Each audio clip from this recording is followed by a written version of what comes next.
So first off, my bad for starting late. I thought the game started at 7:25, and it started 6 minutes ago. And dang it, I booted this up right after the Ravens scored. I couldn't have reacted to that live. Good grief, that's a miss on my part. But wow, what an opening drive for Baltimore. I mean, I only saw the last two plays, but Lamar Jackson had a great play to Zay Flowers, and Derrick Henry ran it in. So yeah, man, it looks like we're in for a good game tonight, which I'm glad for that. I mean, there's some fear here that it wasn't going to be that good of a game. Some fear that it might be boring, in fact, but so far, it's looking good. So hopefully that stays true. Baltimore off to a hot start, man. Now look, as a Panthers fan, my team's in the NFC, so I don't really have a horse in this fight. I mean, I don't care. I don't have a rooting interest. It's just whoever wins wins, whoever loses, oh well, sorry for you. Got no horse in this race. That's how you say that, isn't it? Anyway, yeah, I'm fine with whatever. I did pick New England to win, but I do love chaos, so I guess I'd be cool with the Ravens winning too. You know, like anything's fine. Ultimately, I'm just hoping for a good game tonight, and so far, so good. Good start to the game for Baltimore. We'll see how the Patriots offense will respond when they return to the field. And that was the opening drive for Baltimore as well. So here we'll go to the play-by-play real quick, so I can fully catch up on this myself, because I did not see every play. So we had kickoff. We had Flowers 19-yard reception. We had a Henry 3-yard run. We had a Henry 4-yard run. We had an 18-yard reception to Flowers, which I saw that one, and then the 21-yard touchdown run by Derrick Henry. So yeah, pretty good start. And look, if the Patriots lose this game, and I'm not saying they will, I'm just putting this out there, if it were to happen, that would be the Patriots and Broncos both losing today, and that's the perceived top two teams in the AFC. So putting that conference in total and utter chaos if that were to happen. I don't know if that'd be the case, but pretty interesting for sure. Yeah, a lot going on in the league now. Good grief. There's a lot to talk about today, and plenty of time to get to it, so we won't start up yet. We won't start up yet with our reactions to the week. I'm going to hold off on that and see if Daniel will be able to join us a little later. Hold up, this is bothering me in the layout. I'm going to shrink the logo a little bit. Just a little bit. Anyway, okay, I think that's better. I feel better about that. It doesn't matter, but yeah, anyway. Yeah, I don't have a lot of strong feelings on this game. Just whatever happens, happens. The Ravens probably do need to win this game, though, because they are now, currently they're a game and a half behind Pittsburgh after they stunned the Lions. Very fortunate win for them. It looked like they were going to throw that one away, but they held on for dear life. Gosh, I cannot imagine being a fan of either team during that game. That was stressful to watch as a neutral observer. So okay, well, I was rooting for the Lions, but still, like, it does not affect me. But one heck of a game there. We'll talk about that one deeply later as well. Hopefully Daniel was able to catch the end of that, because that one is definitely worth reacting to and talking about. But for now, we got New England fielding the kickoff here. They're going to take it out of their end zone up to the 20, 25, 30, 35, still up. Spins around, lands around the 40-yard line. Pretty good return there. Patriots are set up well on their opening drive. We'll see what Drake May can do. Alrighty. So I don't have a lot of deep thoughts on this matchup. My guess was the Ravens were going to be able to run the ball decently well. It seems like opposing teams against the Patriots the past few weeks have been able to run the ball okay. Not great, just they're able to move it a little bit, and that's how Baltimore runs their offense. I wasn't sure how their passing game would fare, though. So far, they're doing well. We'll see if it holds up or not. Patriots offense, I just assume that they're going to bounce back after the tough loss last week. I'm just assuming Drake May is going to ball out. We got a short completion on 1st and 10. It's going to go about 6-7 yards. That's Mac Hollins. All right. So Drake May, he is an MVP candidate, as many of us realize. Stafford's kind of running away with it right now, the clear favorite as we speak. Drake May probably needs a really good performance tonight to put his name back in the ring. As it stands, it's Matthew Stafford's award to lose. We'll see what happens here. 2nd and 3, you'd imagine they're just going to hand this ball off, try to pick up the 3 yards and get the first down. Ramondre Stevenson in the back there. He's going to take the carry, and he's going to get the first down pretty easily, up to the 49-yard line now. Gonna keep the chains moving. Hey, look, I'm someone who likes points. I like when teams can move the ball and we get a lot of fireworks on offense. So, if New England can move the ball and Baltimore can move the ball and we just have a shootout, I mean, heck yeah, sign me up for that. Please. And we've done most of the Sunday night football games this season, and we've had a lot of duds, so I would be very happy to get one that is a shootout. 1st and 10, New England looking to respond as Baltimore opened the game with a touchdown. Can New England strike back? Drake May in shotgun formation takes the snap, dropping back to pass. Great protection all day. He throws deep. It's open. It's caught. It's caught near the 26-yard line. Stephon Diggs. There we go. Great play, New England. Drake May found him. He had all day. Like, that was outstanding protection from the offensive line. The Baltimore defensive line was not getting after him there. Stephon Diggs, he ran a good route. He got open. Drake May finds him. It's an easy first down for New England. I mean, you can't really draw it up any better than that. Everything was working there. Great throw, great catch. It's going to be first down, Patriots, deep into Baltimore territory. All right. Gain of 25 yards. It looks like they're checking out Diggs' shoulder on the sideline. Seems like he'll be okay. We'll keep an eye on it. Yeah, good grief, man. Yeah, Diggs wants to go back in, but they're saying no. They're going to go check him out first. Understandably so. Understandably so. All right.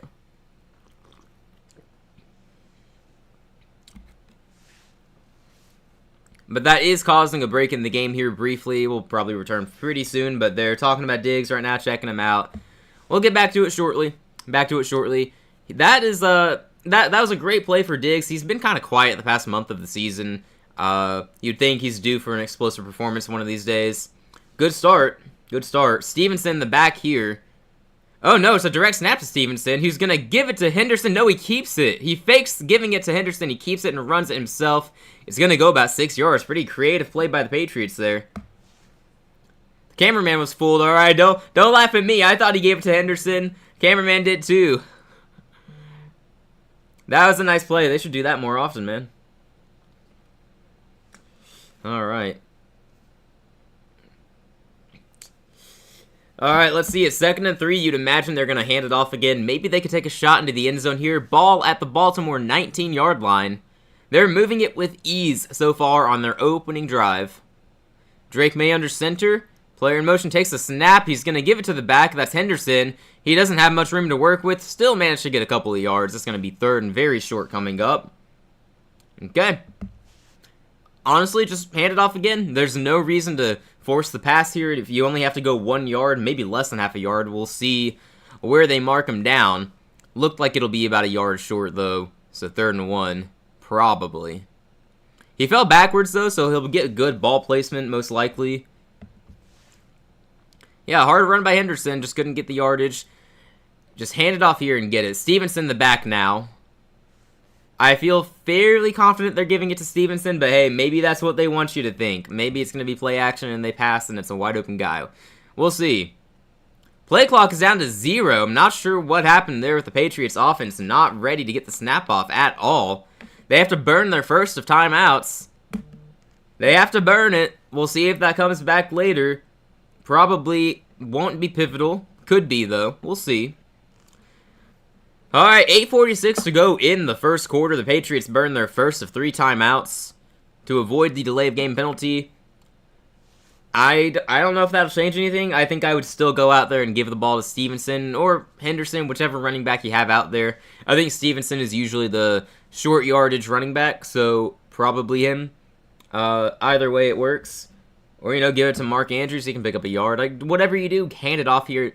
Sorry, why did I say Mark Andrews? That is, I meant, I was thinking Hunter Henry, the tight end. Good grief. Even a Drake May run would be good, too. Alright, let's see if they agree with me or if they're going to go play action and throw.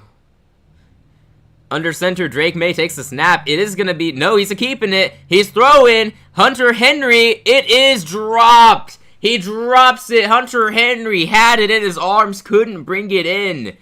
It is 4th down and 1, and you would think they're going to go for it. 3 points is not what you want here. It's 4th and 1. Go for it and try to tie this game up on this drive. Van Noy, the linebacker, was in coverage there on Hunter Henry. I mean, Henry should have been able to bring that one in. Should have been able to. I hit him right in the chest. Like, genuinely. I'm not kidding you. It hit him right in the chest. You got to bring that in. This time, May keeps it himself and gets the first down easily. No debate there. Keep the chains moving. All right. See, that's why you can take a shot on 3rd down and 1 if you know that you're going to go for it on 4th down and 1 if you fail on 3rd down. Then it makes more sense to take a shot. So I do like that idea. I kept saying hand it off just to get the first down, but I like the idea of taking a shot here. They nearly converted it. Now they get a fresh set of downs anyway. They're down around the 15-yard line of the Ravens. They're feeling good right now. See where it goes. 1st and 10. Drake May, what have you got? Gonna take the snap. He's going to flick it to Henderson, I believe, and he's going to lose yardage. That was not good at all. -3 on that one. We're looking at 2nd and 13 now. Don't like that. Drake May, you're going to have to get it done through the air now. You know, probably. No, Baltimore's defense is just all over it there. They were ready for that one. Read it perfectly. Patriots couldn't get any good blocks there for Henderson. He couldn't make enough moves to get out of that. Not his fault, just broken play. 2nd and 13 now. Ball at the Baltimore 18-yard line. What have they got now? Drake May. Flushed out. He's rolling. He's gonna nope, he's gonna go out of bounds. He wanted it. He wanted to throw. He couldn't find a guy open, so he steps out of bounds. No loss taken. It'll be 3rd and 13. So he's gonna have one more chance to convert. Most likely. See what he's got. I don't know who you look for here. I haven't seen Stephon Diggs go back into this game. You got Kayshon Boutte, and that is how we say his name on this channel. You got Demario Douglas, Pop Douglas. You got Hunter Henry. Diggs, I see him out there now. He has rejoined the offense. Curious that the broadcast does not mention that. Okay, 3rd and 14. They did dock him a half yard there. Ball is at the 18.5-yard line. May, shotgun formation, takes the snap. He's about to get sacked. He escapes it. He throws. It is, oh my goodness, it is picked off. Drake May picked off at the 4-yard line. That is Marlon Humphrey. Snags that ball. Just not a good pass by Drake May. Unfortunate into that drive. Drake May tries to make a play. He very nearly did. In fact, when he threw that ball, I would have guessed it was going to be caught by his own teammate. That's a turnover for the Patriots. Baltimore takes over at their own 4 or 5-yard line. Wow. Very unfortunate there. Good grief. I mean, everything was going well on that drive until the very end. That is a definite surprise to see where that drive ended up going. Baltimore takes over. They have a really good chance to get off to a hot start here. I mean, the defense was not doing them any favors there until that interception. If their offense goes out there and puts together another scoring drive, they got a chance to pull the upset tonight. We'll see, though. My guess is they aren't going to do anything on this drive. Or at least they're not going to score, is what I mean. They have a long way to go. Generally, that means they're going to gain some yards, maybe, and then they're going to give the ball back to New England, and it is what it is. But this buys them more time with the lead, at least. We'll see how long they can keep it. Excellent start to the game for them, though. Excellent start for Baltimore. New England, though, I mean, that was just quite strange, I gotta say. Quite strange. Not sure what happened there. It's probably fine, though. Alright, we got a commercial break here. I mean, look, until the interception, that was a good drive, and I'm gonna guess New England is gonna have some successful scoring drives from here on out. I mean, look, one bad drive, or one bad-ended drive, does not mean that your offense is gonna stall the rest of the day. It could be a momentum swinger, though. I don't think it will be. I don't think New England's gonna have a problem here, but that is a big play that could shift the momentum completely, and it could break New England. I don't think it'll happen. I'm just saying there are instances where that has happened with other teams, other games. Just laying out the hypotheticals here, because that's really all we can do until we return to the game. So, Baltimore having the ball at their 4 or 5 yard line, really bad field position. Not a whole lot of room to drop back and throw the ball. I would expect immediately a handoff to Derrick Henry. I don't know. I guess they could throw. But my guess is generally they're going to want to start off the drive with a run. That's usually what teams do in these situations. So give the ball to Derrick Henry. Try to give yourself some more space to breathe. I don't know, though. It could also come out passing. Take them by surprise. We will see.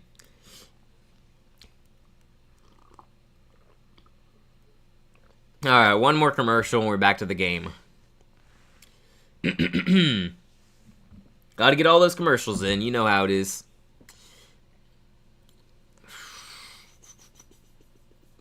Alright, here we go. We're getting back to it pretty soon here.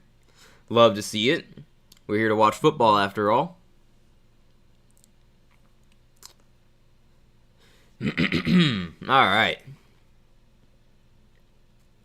They're looking at some museum right now. Here we go. Ball at the 4. They are absolutely handing this off, you would think. Here we go. Lamar gives it to the back there. Derrick Henry doesn't have a lot of room, but actually manages to get about 5 yards there. So that's going to help a lot. Now, because they ran the ball and because they moved it up the field, they have more room to work with, and they have the option to throw the ball in the next play. Or, if it comes to it, on 3rd down. We will see, but that's why you run the ball on 1st down from the 4-yard line. You got to give yourself more room to work with. We'll see what they do here. I don't know what you should do on 2nd and 5 from the 9. I might be inclined to hand it off again. It's a pitch to Derrick Henry. He's got a little bit of room. He's going to have to break a tackle. Get there, and he does. He breaks a tackle, makes the guy miss, gets the 1st down, 1st and 10, Baltimore. So far, so good for their offense. Good grief. Derrick Henry has, with his most recent 20-plus yard touchdown run, he's got the 3rd most all-time. 3rd most all-time 20-plus yard running touchdowns. That's pretty crazy. We are watching an all-time great running back tonight. I mean, don't take that lightly. We're watching one of the greatest running backs ever. There's no telling how much longer he's going to play. We just have to enjoy it while he's out there. This time it's a handoff to Mitchell. That is going to go for about 5 yards, the backup running back. He's actually really good. Keaton Mitchell, we actually talked about him in the offseason. I speculated that he was going to be traded at some point because he's way too talented to be sitting at the bottom of Baltimore's depth chart. I'm very pleased to see that he's risen up the depth chart. He was sitting behind, I think maybe it was Justice Hill or somebody else. I think it was Justice Hill. He was sitting behind him on the depth chart. There's another guy. I think Rashid Ali was also ahead of him. And it didn't make sense to me just watching him play. Keaton Mitchell's way too good for that. And he's out there now. Got 5 yards. He's out there again on this play. 2nd and 5 from the 20. See if they give it to him again or if they opt to throw. Lamar is going to give it to Keaton Mitchell. He's going to gain about 3 yards, setting up a 3rd and 2. Okay. I mean, the run game is working very well here. You gotta love it if you're Baltimore, because again, we said it earlier, that is how your offense runs. No pun intended. A little pun intended. Your offense runs through the run. You gotta be able to run the ball if you're Baltimore, or else you're probably not gonna do much. 3rd and 2, it is still Mitchell out there in the backfield. Shotgun formation. It is a handoff to Mitchell. He is going to get there. Fights for the yardage. It is a 1st down. It was a little bit slow there. A little bit slow to get there. But he fought through and he got it. 1st and 10 Baltimore. Mitchell up to 10 yards rushing now on the day. Good for him. We are Keaton Mitchell fans around here. Nothing against Derrick Henry, but I do hope Keaton Mitchell gets a lot of touches tonight. Here we go. 1st and 10. Great effort to get the 1st down there. They moved it up. They started this drive at their own 4-yard line, so moving up at all is a good accomplishment. They have it at their 26 now. Lamar's going to throw. It's going to be caught by Zay Flowers for the 1st down. Makes it up to the 39-yard line. Good play there. Zay Flowers off to a very hot start in this game. It's mostly been the run game serving well for Baltimore, but Zay Flowers, that is his 3rd catch of the day. I think he's up to probably about 40 yards at this point, so definitely a good game for him. Easily their best receiver out in Baltimore. They'll probably look to add some talent to that room next season. I mean, with respect to Rashad Bateman and, DeAndre Hopkins, they need some more talent there. Need some youth as well. Flowers is up to 51 receiving yards here in the 1st quarter alone. They just showed it on the broadcast. Lamar on 1st and 10, rolling out, looking to throw. It's going to be caught for the 1st down. Mark Andrews down to the 44-yard line of New England. This Baltimore offense is back, you guys. This is what we expected them to look like earlier in the year when Lamar Jackson returned from injury. This is kind of what we thought they could look like. If they play like this, they could beat just about anyone, and they are showing it right now. They are playing to their potential so far in this game. Do not know where this goes. Do not know how long they play to their potential, but so far, they are killing it, man.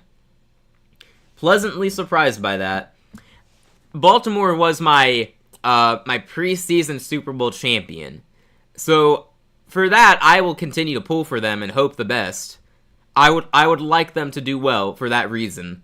I like being right, selfishly. I want to be right about that. It's not happening this year, probably, but that's why I would care if they do well. Got a commercial break here. There may have been an injury. I did not see it. So another commercial break.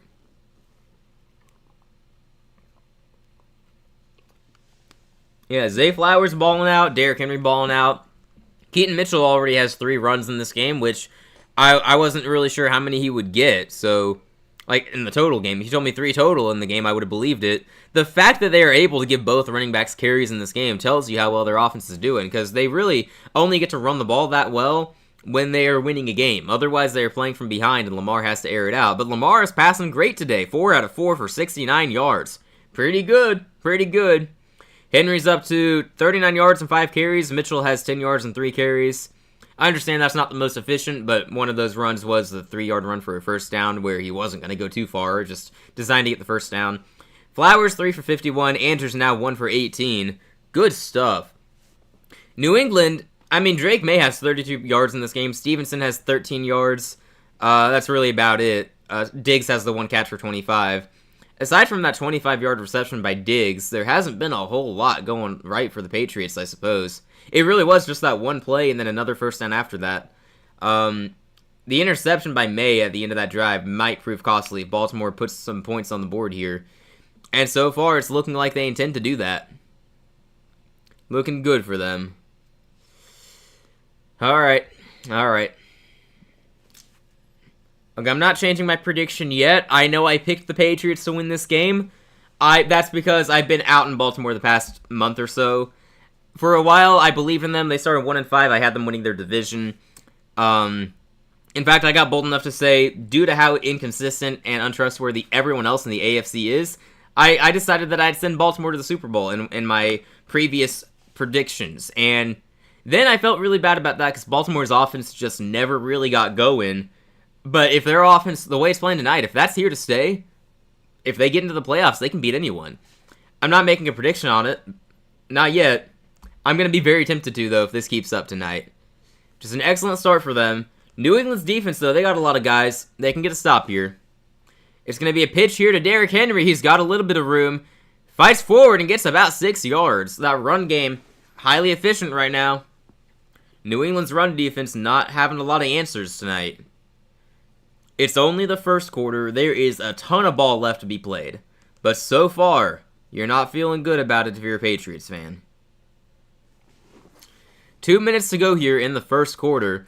Again, Baltimore probably needs to win this game. Pittsburgh made it to 9-6 now, and they play Cleveland next week. So there's a chance Baltimore needs to win tonight and next week. Derrick Henry gets the first down. Oh, he fumbled it! Oh my! Derrick Henry with the fumble. The Patriots take over at the 31-yard line.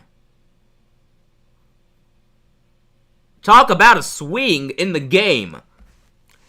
It looked like Baltimore was running up to a 14-0 lead, and Derrick Henry fumbles the ball. Good grief. This is not something we used to see from Derrick Henry. That ball just popped right out. Good grief. Wow, great play by the Patriots defense. That is exactly what they needed if they wanted to get back in this game. He just punched that out cleanly. Punched it out. Previous years, we did not see this from Derrick Henry. He's not one who fumbles a lot. That's at least the 3rd fumble I've seen just watching the Ravens live on stream this year. I don't know how many I missed off stream, but Derrick Henry's got a fumbling issue. It's crazy.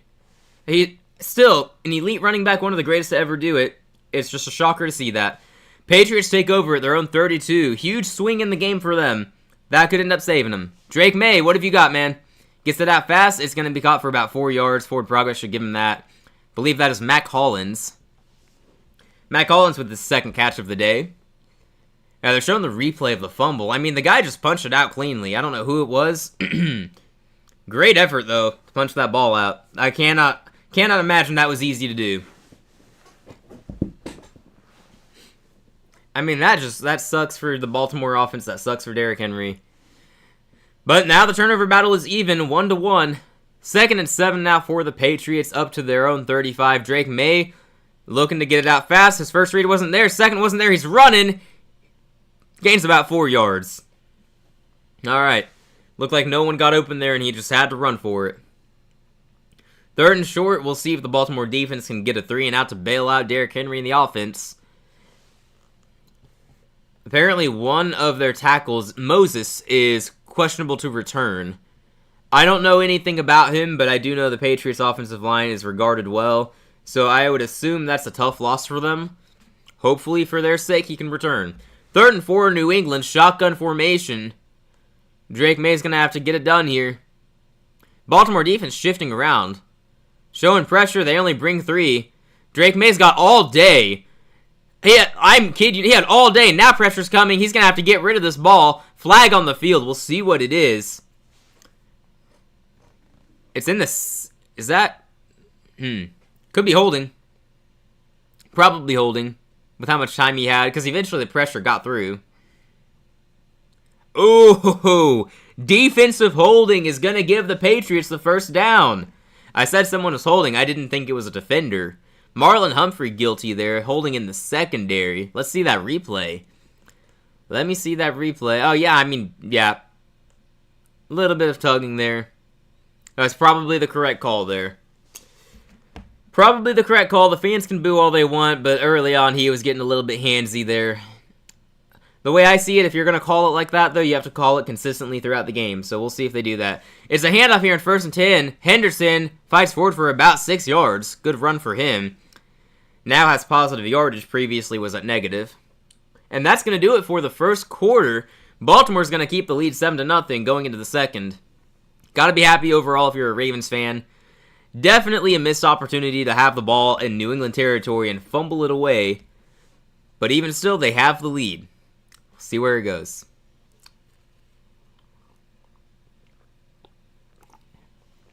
Man, feels like this is going by really fast. Going by way too fast, honestly. We are already up to the end of the first quarter. Hopefully it slows down. Good grief. Is it just me, you guys? Am I the only one who thinks that? It feels like it's gone by pretty fast. Anyway.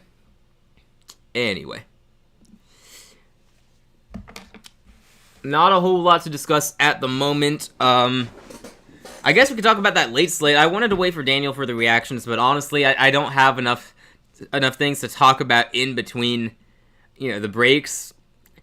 I've run out of things to talk about. Yeah, we talked about the early slate at the end of the live stream earlier, so I don't need to get into that extensively right now. I'll wait for Daniel on that. How about that Steelers-Lions game, though? That was absolute insanity. I don't know who all was watching that, but that got crazy. I mean, Pittsburgh had the lead. It was 29 to... Good grief, what was it? They were up 2 scores. I think it was just 29-17. Jalen Warren was running wild on that Lions defense, who apparently cannot stop the run to save their lives. It was ridiculous trying to watch them get a stop against the run. They couldn't do it. And then the Lions scored, and then Boswell missed a field goal that would have put the Steelers up 8, so it was 29-24, and the Lions trotted downfield, and initially they scored a touchdown, but it got called off the board for offensive PI, and then they had a false start, so it was 1st and goal from the 16. They end up having 4th and goal from the 9, and what happened on the final play of the game was Jared Goff throws it to Amon-Ra St. Brown, who is just short of the goal line, but before going down, he flicks it back to Goff, who picks up the ball and runs it in for the touchdown. And you think, oh my gosh, did the Lions just win on the craziest play ever? No, because Amon-Ra committed offensive pass interference in the end zone, which nullifies the touchdown and costs them the game. It's the cost of downs, and the time was out, and the Steelers escaped with the win. It would have been the most ridiculous choke job by the Steelers if they did not hold on for the win. I was rooting for the Lions. I'm very openly on this channel not fond of the Steelers, and I have my reasons. We don't need to get into it right now. So I was rooting for the Lions there, and it was one heck of a fight. A great comeback by them, falling just short, and that probably ends their playoffs, their playoff chances. They needed to win that game, and very likely they will be missing the playoffs, which is crazy. Start of the second quarter here. It is Henderson getting a 4-yard run for the first down, but hold up, we got the ugly yellow out there. Here's what it's going to be. I'm guessing it's a hold. It usually is in these situations. What if the ref's called? My intrigue, though, on the Lions-Steelers game was largely due to the Lions' playoff chances. Even if they were to win out, including that game, they probably were missing the playoffs. So losing that game, I have a hard time seeing them get in. They need a complete implosion in probably Green Bay is their best chance. Oh, they call illegal formation on the offense here. That's better than holding. So it remains second down. Henderson should have had the first down run, but penalty will take that off the board. We're looking at 2nd and 9 now. That moves them back to their own 39-yard line, I believe. Yikes. Kyle Williams, the rookie out of Washington State. Critical error there. Might be a minute before we see him back in the game because of that. 2nd and 9. Henderson, the back there. I'm guessing they're going to throw on this play. It is shotgun formation. Drake May takes the snap, dropping back to pass. He's got time. He gets it out. It's caught. Mac Hollins, for the 3rd time tonight, gets a reception. Gains about 6 yards, maybe 7. No joke there, 6 or 7. We'll see where they marked him. But now you're set up with a 3rd and short. Probably want to hand this ball off to Henderson or Stevenson, whichever back you have out there. Let's see it. It's an empty backfield for Drake May. It looks like they're planning to throw, or it could be a QB run. We know Drake May has wheels. We've learned that. Drake May has the ball, looking to throw. It's an easy first down. Easy first down. Hunter Henry with the catch at the 44 of Baltimore. Patriots keep it moving, looking to get on the board here, tie this game up. They were very close to doing that on their first drive. It ended with the unfortunate Drake May interception at the 4-yard line. I'm guessing they'll have better luck this time around. On both drives, the Patriots have been able to move the ball on the ground and through the air. Just have to avoid the critical errors that plagued them last time. 1st and 10 now at the 44. It is going to be a run this time. Spin move by Henderson, but couldn't stay balanced. Falls down and loses about 3 yards, maybe 4. Kyle Hamilton, the safety, was out there immediately, causing problems for Henderson. There was a great spin move by Henderson to avoid getting tackled down instantly, but he just couldn't stay up, so it's still a loss. Unfortunate for him. Unfortunate for the rookie. As a Panthers fan, I should probably root against Henderson, actually. I want Ted McMillan to win Offensive Rookie of the Year, and the better Henderson does, the more likely his chances are, but I like Henderson, so whatever happens, happens. May rolling out on 2nd and 13. He's going to throw this one away, though. No one's open, and he had no room to run with that. Just gets rid of it. Good decision. 3rd and 13 coming up here. Okay. All right. That's cool. 3rd and 13, and we saw the Patriots get into a 3rd and long on their last drive, and that was what ended up leading to a Drake May interception. Not saying that happens again. Do not hear me say that. I'm saying it's another 3rd and long. It's another tough situation, and it's the same thing they had last time at the end of that drive. Hopefully, for their sakes, it goes better this time. 13 yards feels like a long way to go here. If I'm them, I'm probably working the left side of the field here. Hey, okay, they got the receivers out there. See where they go here. May looking to throw. Good protection. He's got all day. He's throwing deep. Wide open. Mac Hollins again. Hollins having a great first half here. His 4th catch of the day. Hollins found a spot in that defense. Gets open, and May found him. Easy first down for the Patriots. Mac Hollins is balling out, man. I feel like you never know which Patriots receiver is going to go off, and so far it's been Mac Hollins. And I mean, you know, just like we all predicted, right? No, that's completely random. Great throw by May. Great throw by May. Put it where only Mac could get it. Put it up a little high. Mac went up and got it. Good stuff. Good stuff. That connection is going well. Mac Hollins, 4 catches for 38 yards. Good grief. May looking to throw. Going for it all. It's caught. Inside the 5, Austin Hooper, the tight end, I believe, with the catch. I said going for it all. I thought that was going into the end zone, but it fell a little flat at the 2-yard line. 1st and goal, Patriots. They're going to punch this ball in. We are going to punch this ball in here and have a tied game. Let's go. Austin Hooper, you don't hear his name a whole lot these days unless you exclusively watch Patriots games, and even then, I don't imagine he's done a whole lot. Tight end 2 in that offense. Great throw by Drake May, my goodness. I mean, really, on the money for Drake May. Austin Hooper, the only one who had a chance at that. May under center from the 1-yard line. They're handing this ball off, you would think. Henderson, no, he's keeping it. Drake May, wide open tight end. He lost it to him. Hunter Henry, easiest touchdown of his life. New England on the board. The Empire strikes back. The score, you kids will love this. It is 6-7 for now. Please make the PAT. Please make the PAT. Alright, what a drive by the Patriots there. My goodness. Drake May made some great throws. Mac Hollins was contributing again. Austin Hooper, one heck of a catch there at the goal line. And then here in the end zone, great play call there. I thought they were handing it off. They went play action. Hunter Henry wide open. Entire defense did not see that one coming. Good stuff. What a drive by the Patriots to answer back. PAT going up right now. It is up, and it is good. Tie game here. 6, no more. 7 all. Love to see it. Alright, we got a game here, you guys. We got a game. And I'm glad. I don't care strongly who wins. I would like to be right about the Patriots winning. I'd also like to see Baltimore win because I was really hyped up on them in the preseason and midseason and, until a month ago. So I'm happy with any result here. I just wanted a good game, and so far we're getting it. Hopefully it stays that way, man. Hopefully it stays that way. We got a commercial break now. The Lamar Jackson-led offense is going to return, and I'm interested to see how they approach it. I would imagine they're going to continue hammering it away on the ground game, because that's been working on both of their drives. They have been able to run the ball. They haven't had to resort to throwing a whole lot. Lamar's thrown 4, maybe 5 passes in this game, so I think as long as they are able to run the ball, they are going to keep making that a priority. That is how their offense, no joke, runs. And I'm checking the stats here because I am curious. How many passes has he thrown? Yeah, only 4 passes for Lamar Jackson. 10 runs by the running backs here. Derrick Henry, 7 for 50. Very good day for him. Except for the fumble he had. That was pretty costly. We could have been looking at a 14-0 game. Instead, it is tied up. Man.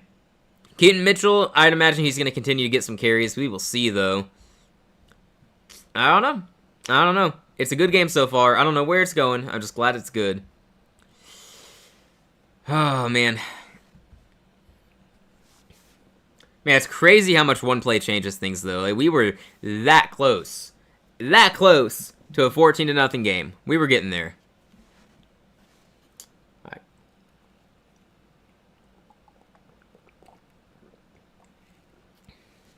Alright. And for anyone wondering, I do not know when Daniel is supposed to join me. I know he plans to join at some point tonight. I have no idea when. I don't think he really knew when either. It's just, he shows up, and then we transition to the other scene, and we dual commentate. So, when he arrives, he will be joining. This will not be a completely solo stream unless his plans change and are prolonged. You never know, though. Alright, getting back to the game here after what feels like the 80th commercial break. Is it just me? It feels like there have been a lot of commercials. We'll see what the Ravens offense can do. I think they're going to keep trying to run the ball. They have shown they can throw the ball, though. 0 incompletions in this game so far. Granted, it's only been 4 passes, but worth mentioning. Worth mentioning. We got kickoff here momentarily. 11-17 in the first half here. Okay. Okay. Here we go. He's going to boom this. See if they get a shot at returning it. He's going to field it in the end zone and knee it down. No return. It's a touchback. Probably the right call. If the ball lands in the end zone, you probably don't want to return it.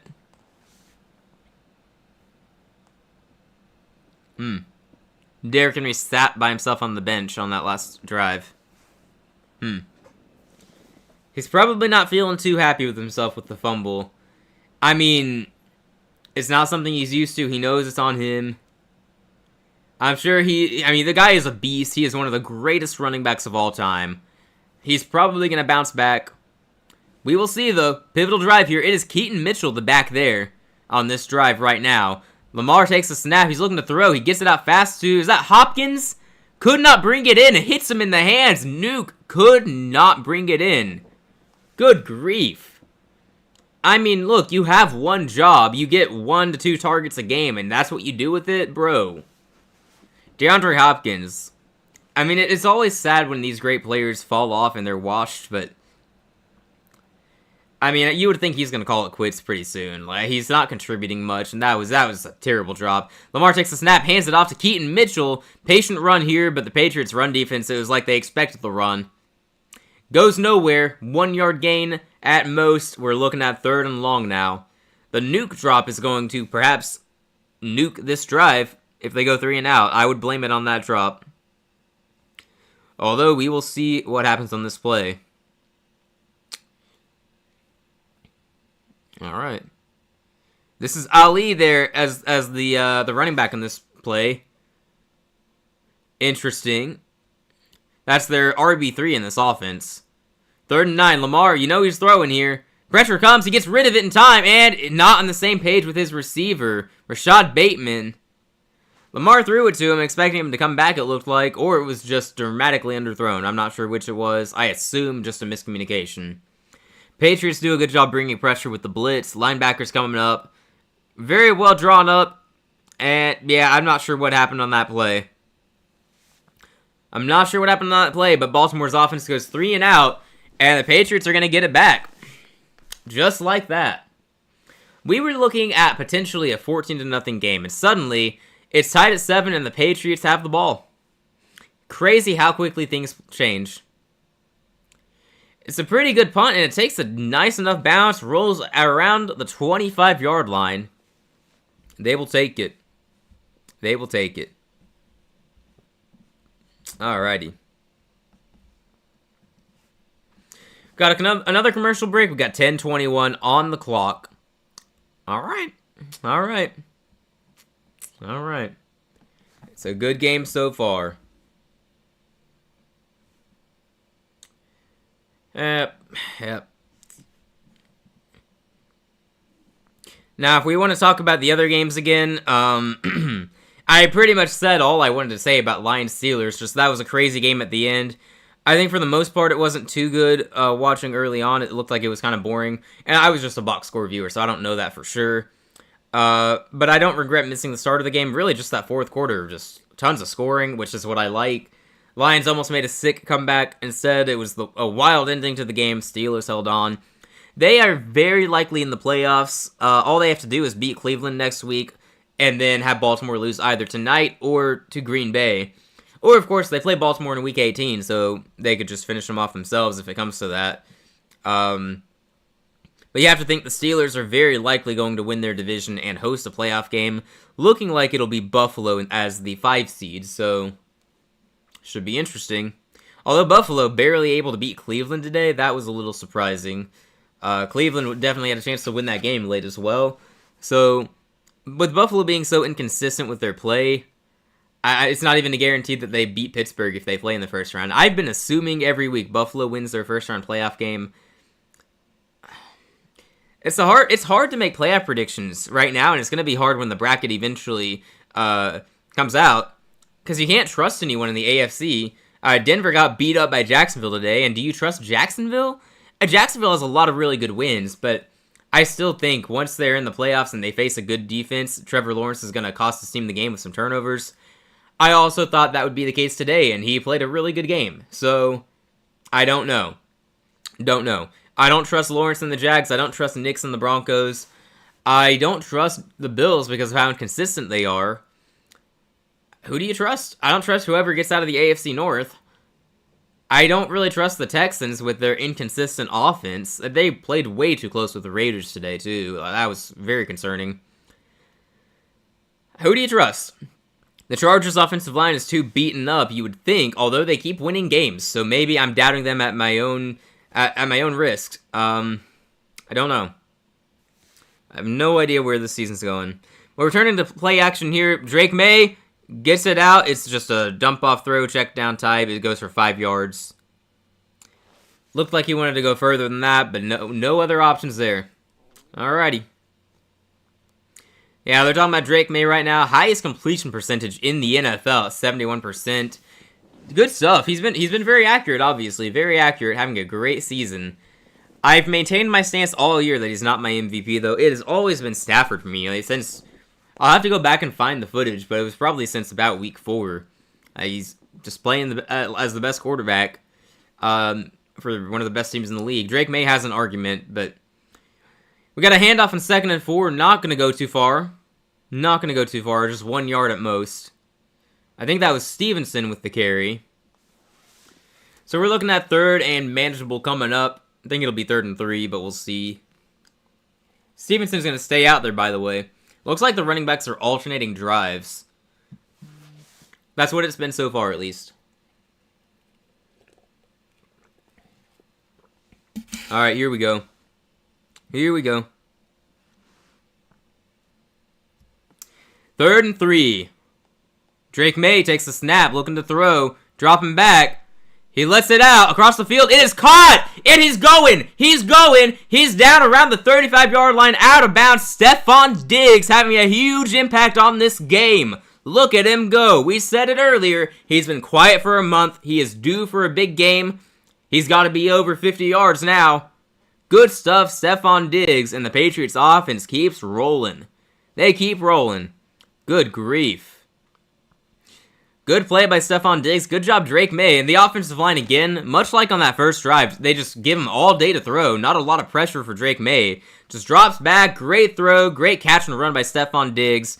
1st and 10 at the Baltimore 35. New England looking to take the lead. May dropping back to pass. Good protection again. He has all day. It's going to be a check down here to Henderson. Makes a move. Gets about 9 yards.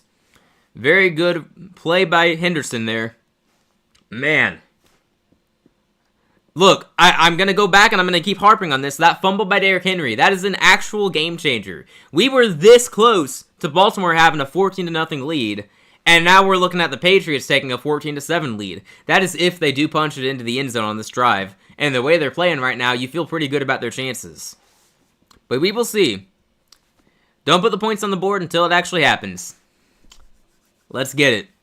2nd and 1 now, you'd expect another run for Henderson. It's Drake May keeping it himself, and he gets it. He gets it. I love it. They're not afraid to use his legs. They're not afraid to have their quarterback run the ball. 1st down, New England. Keep the chains moving. All right. There we go. 7 minutes to go in the first half, and then we will have halftime.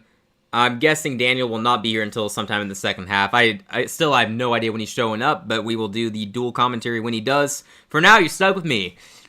7 minutes here, ball at the 25. If it's me, I'm airing it out here. They're going to hand it off, though. Henderson, oh man, he almost had a guy miss, but he's only going to gain 1 yard. If he made that guy miss, he may have gotten the first down on that run. He was very close. Really, a game of inches, man. Football is a game of inches. He's very close on that. I'm telling you, makes that one guy miss. But great effort by the Baltimore defense to get him down on the ground. It'll be 2nd and 9 for the Patriots. I mean, Henderson was really close there. Really close. If not for Gilman. Great tackle by Gilman for the Ravens. If not for him, Henderson's gone. Oh, shoot. Oh, shoot. Did they just say Henderson's injured? Oh, no. Oh, no. Oh, come on, man. Hopefully he's alright. They're checking him out in the field right now. The broadcast said that he walked back to the huddle and then said, nope, I'm hurt. So, okay, hopefully he's alright. Hopefully he will stay in the game. Good grief. The injuries have been ridiculous all around this year. Fingers crossed he's okay. So we got a game break here, more commercials. Yeah, the injuries have been ridiculous today. And just all season. We had Quinshot Judkins get carted off the field in the Browns-Bills game earlier. A fellow rookie running back who's been playing very well. Shows a lot of promise, but carted off the field today. I'm trying to see what his injury was, because I don't know if I ever saw that. A dislocated ankle and fractured fibula. That's brutal, man. I mean, that's so sad. That's going to end his rookie season, too. There are only 2 games remaining, at least, but that sucks. Hopefully, he'll be back next year. Gardner Minshew, the Chiefs' backup quarterback, he's believed to have torn his ACL, and they just had Patrick Mahomes do that last week. Like, how unlucky do you have to be as a team to have your top 2 quarterbacks tear their ACLs? That is insane. There's someone else, I feel like. That might have been it. Oh, McCarthy. JJ McCarthy left the Vikings game with an injury. No idea when he's returning. It sounds like Max Brosmer is going to play on Christmas, which, I bless you if you have to watch the Vikings play on Christmas. That is not going to be fun. Max Brosmer is not a good quarterback. So, unfortunate for JJ, unfortunate for the Vikings, and I guess it's lucky for the Lions, because they play the Vikings next, but, yeah. Let's see, was there something else? I think that's mostly what's happened today. I may have missed one. But, yeah, the injuries today have been a bit much, a little bit over the top, don't you think? It'd be nice if it calmed down, but we've already seen a lot of injuries this year. It doesn't seem like it's going to get any better. Just have to hope for the best. Alright, I'm going to check Twitter real quick. Let me see if there happens to be anyone in the know who's given an update online. We could wait for the game, but I don't really want to do that. I would like to get an update, because we do care about this. Let's see. Hopefully he's okay. I don't know what he would be injured with. He might have hit his head. I'm watching the replay right now. It looks like he hit his head on the turf. They may have to look at him for a concussion. Okay, let's see.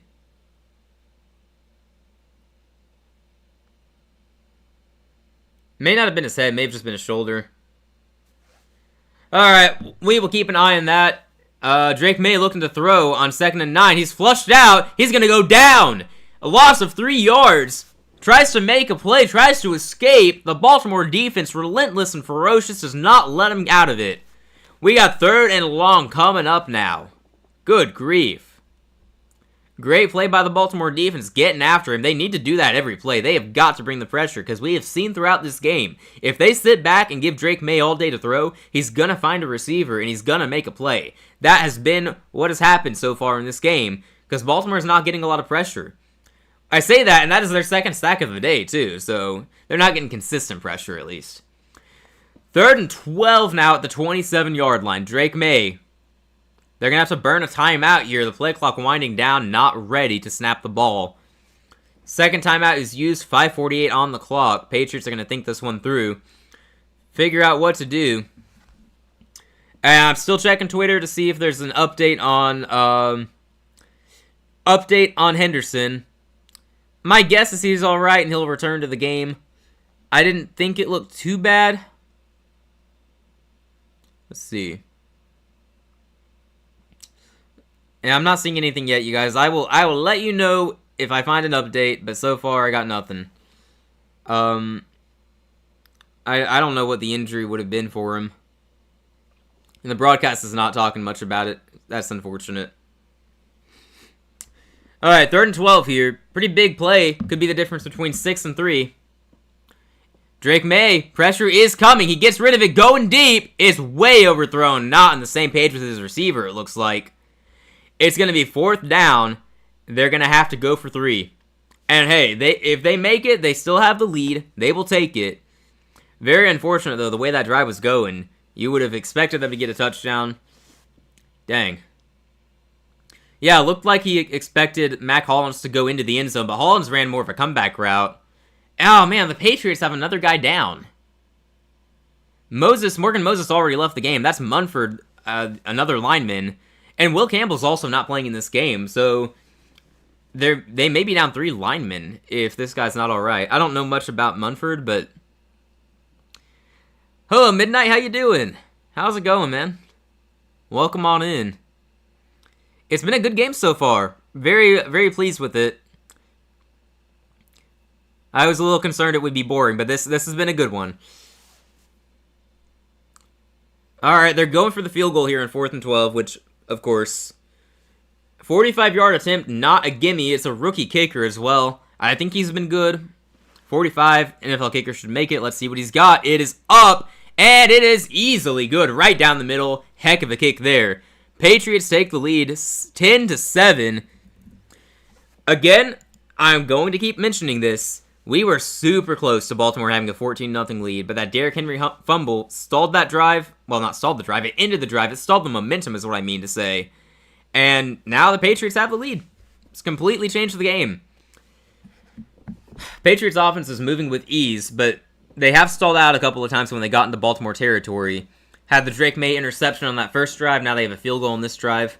Not the end of the world, but it is very interesting. Baltimore's defense overall is playing well. They're making stops when they need to. Patriots defense, the same can be said. I mean, both teams are moving the ball pretty well. But we'll see. We'll see. I'm just glad it's a close game. It may come down to the wire. We can only hope for it. Got a commercial break here, and we'll resume to action as soon as possible. See, and I got nothing from Daniel yet. I genuinely no idea when he is supposed to be back, but again, we will let him on as soon as he is here. Just waiting for any good Instacart orders so I can make a little cash. There you go. Hopefully that will happen. Hopefully you make some cash. I'm doing good. I'm doing good. I mean, I'm always good. Always good on a Sunday night when my Panthers win, man. And look, we are first in the division again. I don't know what's going to happen. My realistic side says I don't know what's going to happen. No idea. It's impossible to actually try to predict the Panthers this year. Unless you want to just follow the pattern of win-loss, win-loss. That works, but it's really hard to predict what version of the team shows up. The fan in me says we're winning out and going to the Super Bowl. Let's go. Man. Look, we can play with anyone, so it's not impossible. We can really play with anyone. We can also lose to anyone, though. I do think we are probably getting too much hate for the losses to the Saints, because Tyler Shuck is playing really well, and the Saints suddenly look like a good team. I'm glad they lost a lot of games with Rattler, because they're out of it now, but maybe they wouldn't have been if they started Shuck all year. 6 more to win? Heck yeah. Heck yeah. Gonna beat Seattle, and hey, that is a trap game for them. I know they're coming off of extra rest because they had the Thursday game, but it's definitely a good letdown spot for them. Honestly, I don't really care if we beat Seattle or not. If Miami doesn't beat Tampa, the games are going to happen at the same time. That's going to be a fun stream next week, watching both games at once. If Tampa beats Miami, I do not care what happens in the Seattle game, because it won't matter if we can't beat Tampa in Week 18. So, Week 18, win or tie. Win or tie. Either result works. Man, that'd be something. Yeah, we'll see. I hope Miami can stun Tampa next week. I mean, look, if you can lose to Kirk Cousins and the Falcons, you can lose to Tyler Shuck and the Saints, you can lose to Quinn Ewers and the Dolphins. I don't feel great about that, honestly. Ewers played a good first half against Cincinnati today, and then just completely fell apart. I think last I had checked, he had 130 yards in the game. He had 100 in the first half of those, so that tells you about his second half. And he had 2 picks in the second half. The Miami defense didn't help him out much, though. I mean, they gave up a ton of points in the second half, over 30. So, yeah, I don't have a lot of hope for that. But if Miami can help us out, man, and we can beat Seattle, how crazy would it be if we lock up a playoff spot next week? That'd be awesome. Awesome. It'd be awesome. And I think that's basically the last spot that is unknown right now. It's the NFC South, because I think everything else is more or less locked in place since the Lions ended up losing today, which, by the way, that was an insane end to that game. More on that later, because we were back to action here. Baltimore first down at their 35-yard line. Derrick Henry fights forward for about 6 yards. Good to see him back in the game. We didn't see him on their last drive after the fumble 2 drives ago. I always want to beat Seattle. Hey, fair. I want to beat them too, but it will not faze me if we lose, just because it's Week 18 that's going to matter if Tampa wins next week. But gosh, I hope they lose. Gosh, I hope they lose. I need to look into the... I saw someone the other day said, and I mentioned it earlier, I saw someone say that if Atlanta, Tampa, and Carolina finish 8 and 9, it's us who wins the tiebreak. I need to look up and confirm that that is true before actually rooting for Atlanta next week.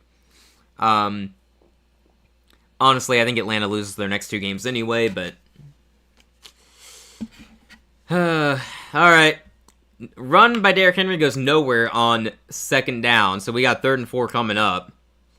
I would imagine they're going to throw this time around. If Baltimore goes 3 and out here, then that's a really tough look for that team. 4.5 minutes here. Derrick Henry off the field. That tells me they're definitely throwing, right? Looks like it is. It's got to be Keaton Mitchell there, the running back there by Lamar Jackson. Shotgun formation. Lamar takes the snap, dropping back to pass. He throws. It is going to be caught for the first down. Good play there. Good play, Zay Flowers. He's having a good day. Having a good day. 50 yards in the first quarter alone. I think that's his first catch in the second quarter, though. Rooting for them against LA made me feel almost as dirty as rooting for Atlanta/New Orleans against Tampa. Fair. I don't have a hatred towards Seattle. I like Sam Darnold, so I'll root for him, generally speaking. I used to hate Seattle, actually. I used to hate them a lot. I guess that kind of wore off as time went on. Lamar dancing around the pocket here. Rolling out. He's got to get rid of it. He throws. It is incomplete. Goes out of bounds. Trying to make a play. No one was there. Just has to get rid of it. Pressure was coming. All right, Midnight, be real with me. Just your realistic side. Do you think Miami beats Tampa next week? Do you think they will do it? I think that'd be great. I think it's a possibility. Gonna need a big day from H-Man. You think it'll actually happen, though? That would be awesome. That'd be awesome. 2nd and 10 here for Baltimore. They got it at their 47-yard line. Player in motion. Lamar takes the snap, hands it off. No, he keeps it. He's looking to run this himself. Breaks a tackle, gets hit, and goes down. 3-yard gain. We're looking at 3rd and 7 here. I'm surprised that he kept it himself. I thought you'd give that one to Keaton Mitchell. Looked like he had some room to work with, but maybe not. All right. Another 3rd down for the Ravens offense. They got to keep converting to keep the drive going. Here we go. Ball at the New England 49. They did get into Patriots territory there. They're showing blitz here. Let's see if they bring it. Got to bring that pressure on Lamar Jackson. Force a mistake. Mitchell in the backfield. Takes the snap. Pressure's coming. They're bringing 6. Lamar gets rid of it. It's caught, and it's going to be a first down. That is the risk of bringing the blitz. Someone's going to be open. DeAndre Hopkins was there and gets the first down. I like bringing the blitz, but I think you got to disguise it well. I mean, it was very clear to everyone watching where the blitz was coming from. I'm sorry. It's true. And they've done a good job tonight disguising blitzes. But I just like Russ, Pete, and Sherman. That's fair. I dislike Russ nowadays just because of how cheesy he seems to be. I previously didn't care.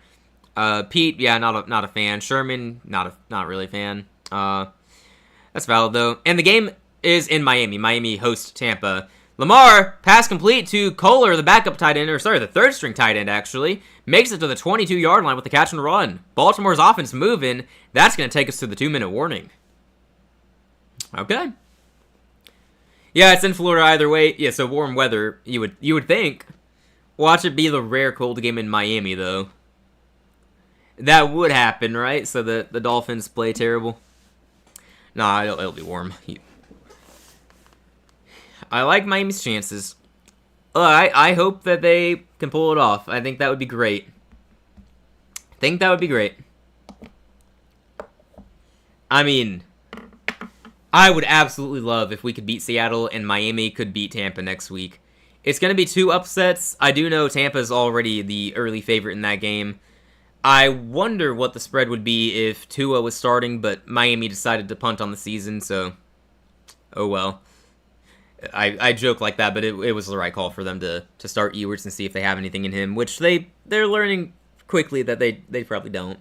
So that'll be an interesting thing to watch. Yeah, as of right now, Tampa on the road is a 5.5-point favorite. On the road, but not really much for a road game. Carolina at home is a 7.5-point dog to Seattle. I'd say that feels disrespectful. It feels disrespectful, yeah. I get it, and in one way I get it. Like, they're currently, you could probably say they're currently the best team in the league. I'm kind of having an internal debate between them and the Rams. I know Seattle won more recently, but I feel like the Rams are still the better team. That's going to be a debate I have with myself until my power rankings come out. I don't know what I'm going to do. Can I just put both teams at 1? But yeah, I'm glad the spread is only 7.5 though, because against the Packers and Rams, who we beat, We were double-digit dogs, which was also very disrespectful. I feel like we've done enough to not be that big of a dog to Seattle, though. Feel like we've earned more than that. But okay. Doubt us again. Yeah, at Miami, give me Miami. I hope you're right, Midnight, and you've had a lot of good takes. I hope this is one of them. I sure do. 2 months ago, Tampa would trample Miami. Oh, yeah. Yeah. Bring a Seattle shame they aren't... Yeah, if they were double-digit favorites and we won again, that would be ridiculous. No, but we do have a chance to beat the top team in the NFC for the third time this year. Could you imagine if we actually end the season with wins over Seattle, LA, and Green Bay? I mean, I think that would be insane, personally. I think that'd be insane.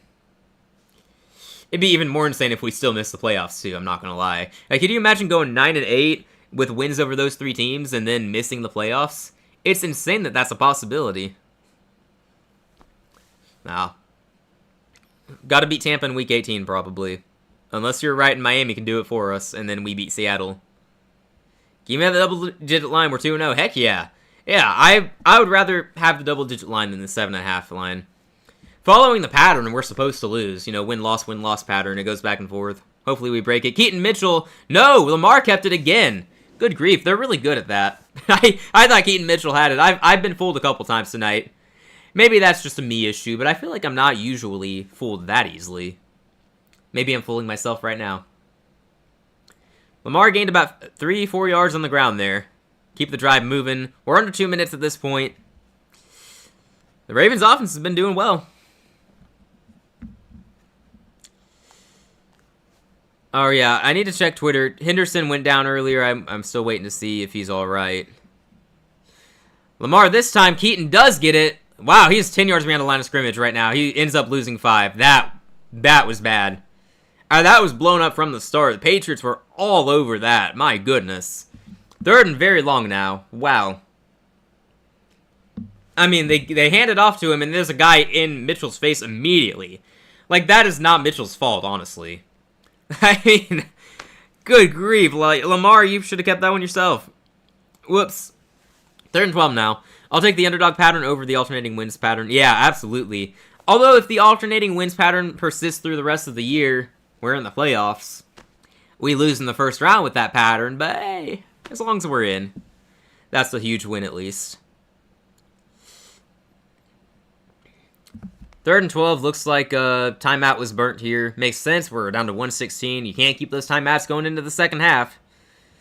I'm looking for news on Henderson. Is there just nothing on him yet? That's disappointing.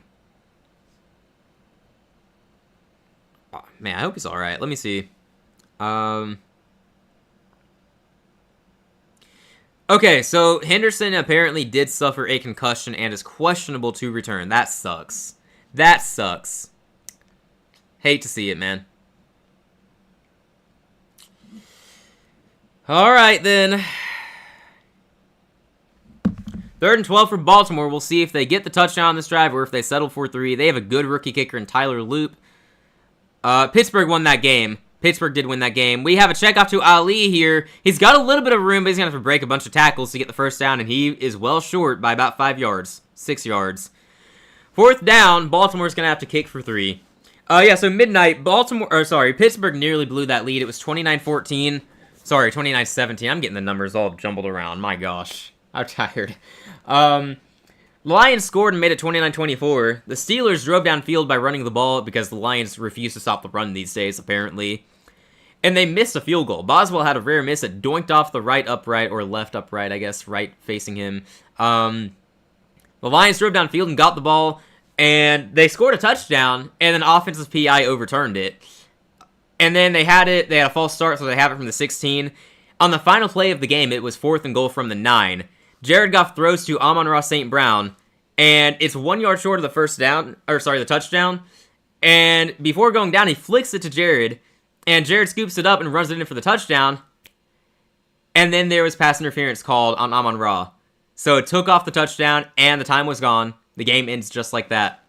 And they probably spent about 2-3 minutes discussing it amongst themselves, the refs, trying to figure out what to call it. Was it a touchdown? Was it a penalty? It was ridiculous. Oh, shoot. Lamar Jackson went back to the locker room. He good? Oh, gosh. Can we take a break from the injuries, please? Please let Lamar be okay. Yeah, unless you're someone who's earned it. Deshaun Watson. Yeah. Yeah, if you deserve it, then, yeah. The Steelers end up winning. Yeah, they won. They held on, man. They were running the ball really well. Jaylen Warren had, I think, 2 40-yard running touchdowns in the fourth quarter. Every time the Lions were within striking distance, Jaylen Warren ran wild all over him. The Lions could... I watched the fourth quarter of that game. They could not stop the run. It was ridiculous. Man. Absolutely ridiculous. So the Steelers are probably making the playoffs. They just have to beat Cleveland next week and then have Baltimore lose tonight or to Green Bay. Or, you know, they play in Week 18, so that also works. But, yeah, Steelers are probably winning their division. So my preseason... Oh, my gosh. No, my preseason take was Ravens, Lions in the Super Bowl, and both teams are probably missing the playoffs. I promise I'm usually good with my predictions there. At least the teams I put in the Super Bowl make the playoffs. Jeez. What a bad miss, as it turns out. Yep. Nothing I can do but own it. That was a bad take. I got a little too bold in the offseason, dang it. And yet, I wouldn't give up on the Chiefs. I said a lot of bold things, but I would not boldly proclaim the Chiefs would fail to win their division. No. Should have gone in on that one. You tried to tell me, Midnight. Yeah, poor Lions fans, but Pittsburgh has a little win streak going on against decent teams. Yeah, I am noting that. Yeah, I was talking about Buffalo earlier, and how they've been inconsistent. Like, they barely beat Cleveland, and I've been assuming they win their first playoff game against Pittsburgh, because that's been our projected matchup for a while, but as time goes on, maybe it's Pittsburgh who's more likely to win. Like, they're getting hot at the end of the year, which is not usually what happens with them. Lamar Jackson, questionable to return with a back injury. Oh my gosh. It's just horrible. Questionable with a back injury. Well, I hope he comes back into the game. If he doesn't return, I mean, I guess the Ravens are still in it. They've been a run-heavy offense tonight anyway, but I don't think the Patriots' pass defense is scared of Tyler Huntley. Wow. Okay. Well, that is likely the Ravens' season if Lamar cannot return. I'm sorry. That sucks. Patriots have 1 minute and 3 seconds to work with here. No timeouts, so they burnt them all. Yeah, I think you probably did say that. You've been very pro-Pittsburgh, and I've maintained my stance that it's the same Steelers team as old, but we'll see. We'll see. Drake May, dropping back to pass. Great protection. Now pressure's coming. Rolls out. Gotta get rid of that. He does. It is, nearly picked off. That probably should have been picked off by 12. Incomplete, though. 2nd and 10, down to 56 seconds. Baltimore's got 2 timeouts now. If they can force a 3 and out, they have a chance to put more points on the board. Not with Lamar out there, though. He's not going to be on that next drive. Yeah, I hope Lamar's good. That changes everything for him. Yeah. It's critical. It's huge. And the fact that he was so quickly ruled questionable is a little concerning. May dropping back. Great protection all day. He's going to find someone here. He does. Sideline catch. Toe tapper. Falling out of bounds. They ruled a catch. Heck of a catch by Keishon Butte. That's how we say his name here. Wow. That's what we've said all night. If they cannot get pressure on Drake May, he sits in the pocket, has all day to throw. Heck of a catch by Keishon there. Wow. Are we going to get a Pitt University Bowl, Pittsburgh versus Panthers? Gosh, I hope not. Honestly, that's... Personally, I know you laugh at my disdain for the Steelers. That is a worst case scenario for me this year. No thank you. Diggs with the first down catch here. Patriots are driving at the end of the first. Good grief. Going really well for them right now. Okay, I say that though, but if we were to face someone in the Super Bowl, the Steelers are probably a good matchup for us. I think we can probably move the ball in that defense, and I think we can get some stops. Maybe. I don't know that I want to face Aaron Rodgers in possibly his last game, because it would give me Peyton Manning, Denver Broncos vibes, except Aaron Rodgers is having a far more productive year than Manning had in 2015. I would be very concerned that they would want Rodgers to win and ride off into the sunset, but then again, Rodgers has been the villain of the league for some time, so maybe not. 2nd and 7 now, by the way, 40 seconds on the clock. Again, no timeouts. So they have to be very precise and careful here to not burn too much time. May has 173 passing yards in the first half. He might be able to get his first 300-yard passing game tonight. We will see. Although if the game gets out of hand, they'll run it a lot. May throws. It is caught. Nearly broken up, but it's caught. Down and bounds, though, at the 31. That's Hunter Henry. Time's a-ticking. Oh, shoot. Did I not update that? I'm sorry. Thank you, Grady. It is 10-10. That is my bad. Thank you for that. I thought I updated that. Ugh. Drake May. Oh, he lost the ball! Baltimore's got it! Oh my gosh. Wow, wow, wow. Wow. What a way to end the first half. May was trying to escape a sack, and that ball went flying. Good grief. Did somebody punch that out? Surely. Yeah, Washington. I don't know who that is, but he punched that ball out. Wow. That is 3 total turnovers in the first half. May lost a fumble, threw a pick, and of course Derrick Henry had the fumble earlier in the game. The score's going to be 10 all at halftime. Wow. Man. Oh, you said I'd rather play Pittsburgh than Denver, Houston, New England, or Buffalo. I take that back. We have unfinished business with all four of those teams. Buffalo, definitely. We need some revenge there. New England, oh yeah. They beat us in the Super Bowl. Denver, they did as well. Why Houston, though? I don't want to play Houston in the Super Bowl. I have a hard time seeing us score on that defense, man. I have a hard time seeing them score, too. The final score might be 10-3. Baltimore does run a play here to end the first half. Oh, my gosh. He lost the ball. The Patriots just got the ball back with 11 seconds left at the 40. What is going on? Wait. They ran a play. I am shocked they ran a play. They ran a play. The ball was caught, and the ball popped out into the arms of a Patriots defender. It looked as if it were a lateral play. It wasn't, but the way it happened looked like a lateral. And there's a flag down, too. No telling what it is.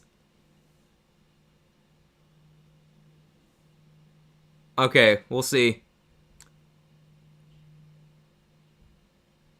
Maybe it was a lateral, and it just went to the wrong guy. That might have been what happened. We'll wait and see. I mean, this is huge, because if it is Patriots ball, they're in field goal range, or close to it. They just lateraled away points. Oh my gosh. Hang on. Roughing the passer on the defense. But there's another flag. Illegal forward pass on the offense.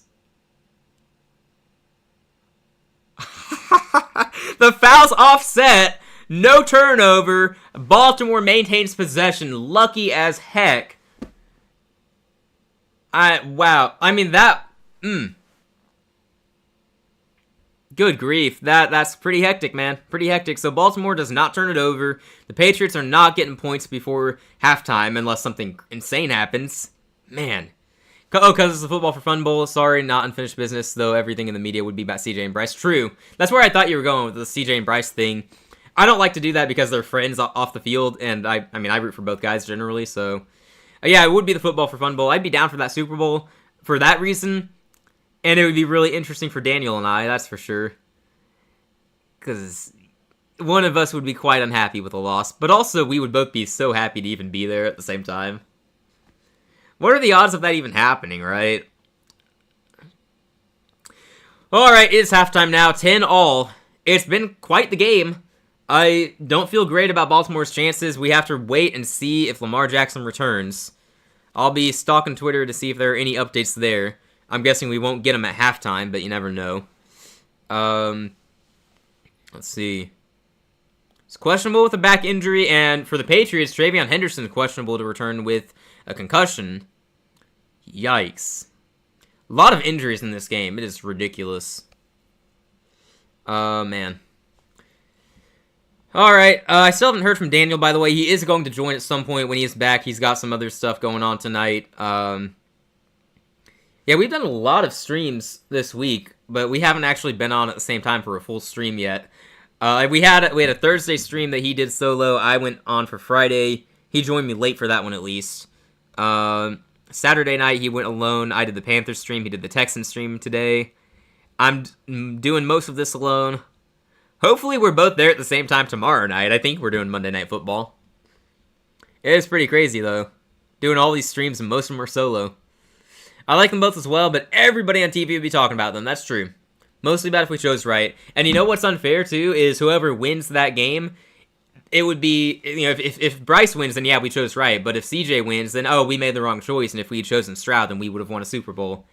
It's an unfair narrative, but that's how it works in sports media, right? Generally is how that goes. No updates on Lamar yet. No updates on Henderson. They're just both questionable. We will keep looking. I'm not sure about the linemen in this game who have left as well. 10-all at halftime. You would think this has been a boring game. It's been a lot of fun to watch. I'm not going to lie. I've completely enjoyed this game so far. Alright, man. So recapping the other games too. The late slate was actually pretty decent once again. We've talked about Lions-Steelers. Insane ending to that game. Steelers win, probably make the playoffs. Lions lose, probably miss the playoffs. I mean, they were already a long shot to make it even if they won out. They already needed either the Niners or Bears or Packers to collapse completely. But driving, hey, good. Drive safely, but man, take care. Go make that money. Yeah, the Lions are probably out. And it sucks for them, man. They've been a bad team for so long. It's nice to see them have success, and this year they're just so many injuries on that defense. They can't stop the run. They were calling out names out on that secondary today that I had never heard. It was a deep room because all their starters are just injured for the rest of the year. It's crazy. But also in the late slate, it wasn't just that game. It was the Texans-Raiders, and that was a fight. The Raiders scored 21 points, which is 18 more than I predicted. I was kind of joking when I said they'd scored 3 points, but still, I said it. I was wrong. 21 points for the Raiders. Ashton Jeanty had a 51-yard running touchdown. He also had a 60-yard touchdown catch. This was basically Jeanty's breakout game. Of course, it would come against the Texans. I think Daniel has said previously that the Texans like to give rookies breakout games or first wins, stuff like that. Houston's offense didn't look too good in that game, unfortunately. Cannot be consistent, man. But Houston did escape with the win there. It never really felt like the Raiders were going to win. Kind of felt like the whole way through they were going to get the job done. Houston, still a little concerning how close it was. Hopefully that's not a sign that they're going to fall off because they've been playing really good football this season down the stretch. I think now they have the longest win streak in the league because Denver lost. So, man, I wonder if Daniel knows that. I need to pass that information along. But let me fact check that right now. Because they've won, 1, 2, 3, 4, 5, 6. They've won 7 consecutive games. That's pretty good. And it looks like that is the longest win streak in the league right now. The Jags at 6. Man. Costly loss for the Broncos there, potentially. Look, we haven't talked about it a lot because we've just assumed it's going to be Denver. But the LA Chargers are not far off from Denver. If LA beats Houston next week, Week 18 is the AFC West Championship game. LA is 5-0 in division play, including that win over Denver earlier in the year. I probably would take Denver to win that game, though, the rematch. I don't see Denver getting swept by them. I also think Denver's defensive line is going to feast against the Chargers' offensive line, but I feel like I say that every week about whoever is facing the Chargers, and I continue to be wrong, and their offense puts up enough points, and their defense is so good, man. Holding Dallas to 17 points total is impressive. I think they gave up all of those points in the first half, but still, they really stepped up and shut them out in the second half. That's huge. So the Chargers quietly have a good chance to win their division still. They just have to win out. If I'm not mistaken, they control their own destiny. I need to fact check that too. I would hate to be wrong there. They're only 1 game back. Like, the Chargers control their own destiny. Wow. And I haven't seen a lot of people talking about it because, like me, people have been assuming it's Denver It's going to be them winning the division.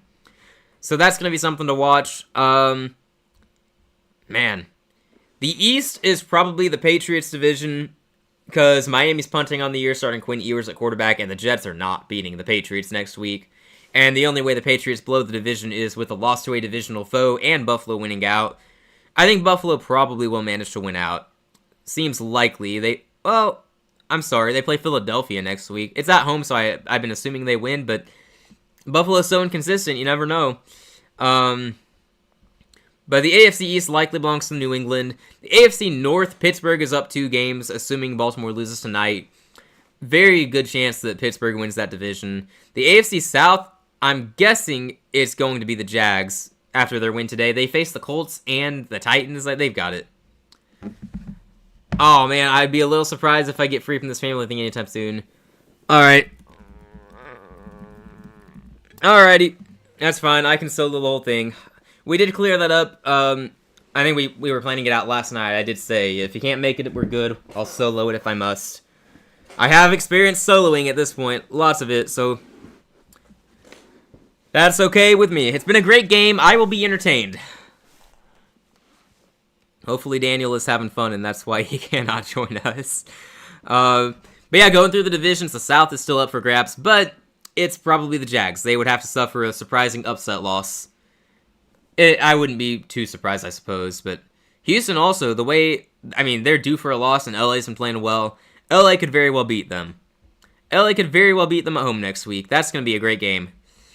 Let's see, are there any other divisions there? That's about it for the AFC. So, in the NFC, Philadelphia's clinched. Carolina and Tampa, as you all very well know, it's a fight. We lead right now. Let's go. Keep pounding. We'll see what happens there. We have a negative 50-point differential. That's wild. Usually the theory is that point differential tells you how truly good a team is. In our case, it doesn't. We're the best team in the league with a negative point differential. Trust. It definitely. We're going all the way. Yep, just buy into that.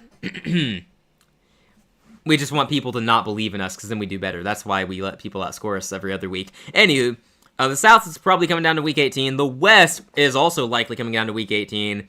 I think San Francisco wins tomorrow night.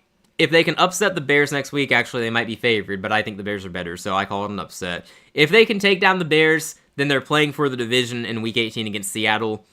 I think Seattle probably wins that division, though. Very good chance. LA's not out of it yet, but they do need Seattle to drop the game against San Francisco. Seattle's game against Carolina doesn't even matter if they can beat San Francisco in Week 18, because that would give them the division. Very interesting. Am I right about that? I think that gives them the division. I might be wrong on that. I'm pretty sure they have the tiebreak, though. That come down to like 4th tiebreak. When I checked it the other day, I think that's what it was, but if I'm wrong, my apologies. NFC West, though, any of those 3 remaining teams could win it. The North is very interesting. The Lions are out of it. They're not catching up to Chicago. Too far behind. Green Bay at 9-5-1, Chicago at 11-4. If Chicago drops their next 2 games, which is possible, they face the 49ers and the Lions, and if the Packers beat the Ravens and Vikings to close out the year, Green Bay wins the division.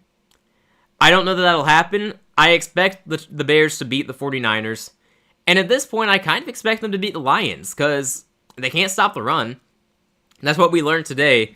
Officially, the Lions cannot stop the run. And the Bears are a run-heavy team, so it stands to reason that Swift and Monangai are going to have big days on the ground against them. It might not matter, just because one strength against one weakness is in play doesn't mean the Lions can't put up 40 points again. It's possible. But I'm guessing the Bears win their division, but Green Bay, they still have a pretty decent chance. They are going to be favored to win out, and the Bears are probably going to be small favorites in their remaining games. Not sure what the line will be on the Lions game. They might actually be underdogs at home. Oh, shoot, they're actually underdogs at San Francisco as well. So according to odds makers right now, the Packers should actually win the division. Feels a little disrespectful to Chicago, don't you think? It's one thing if you predict that they're going to fall off and Green Bay's going to win out, but they should at least have earned the right to be favored in one or both of those games. The way we've seen them play down the stretch and the way these other teams have played. I don't know about that. But yeah, I love how close everything is in the league right now. It really is going to come down to the wire. We don't know who's going to make the playoffs, in what order at least. It'll be really close. It'll be really close. It's exciting to watch. We're going to have some good content to watch unfold over the next few weeks, and it's nice to see. Alright, we're still at halftime here. Let me check Twitter and see if there are any more updates on the injured players. Very important. If Lamar Jackson can't return, you would assume the Ravens are going to lose this game. But maybe the backup quarterback can help out. You never know.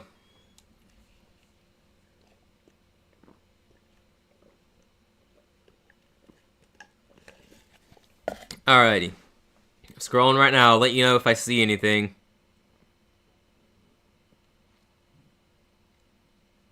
Let's see. Nothing right now. Nothing right now. Okay, there's nothing new, it looks like. I would like that to change. I would like that to change. I would like to get an update saying Lamar is good and he can play, or Travion Henderson is good, he can play. Both of them are questionable, as we last heard. Scrolling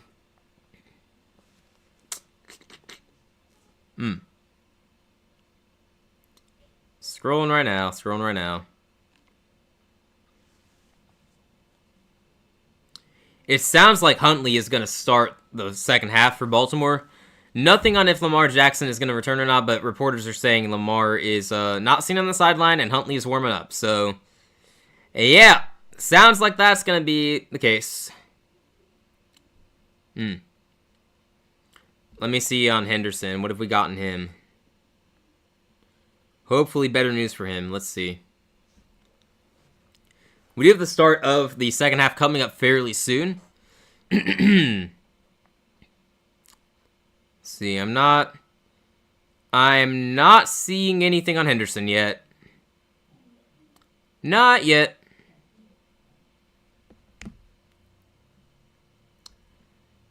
I don't know. I hope these guys can come back. It sucks with all the injuries we're getting. It's happening too often. It feels like we're having just more and more injuries every week. It might not actually be the case, but it's getting crazy. Something's got to be done, man. We keep changing rules to make the game not as good as it used to be on the field in order to limit injuries. And evidently, it's not working. Not working.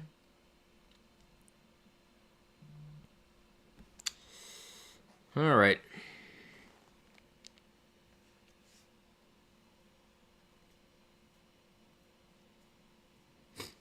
We got the second half kicking off fairly soon here, you guys. So return to action, hopefully very quickly. I don't know what's going to happen here. Largely depends on if Lamar Jackson can return. And you know he wants to. I'm sure of that. Don't know if he's going to be able to.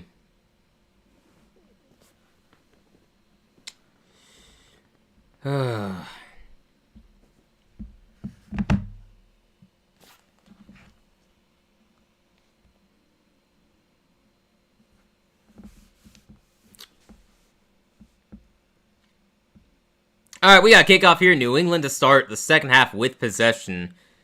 We will see what they can do. Got a decent return to the 29-yard line. Gets hit hard, though. Doesn't go any further. He had some good speed on that. I thought he was going to make it further. Dang.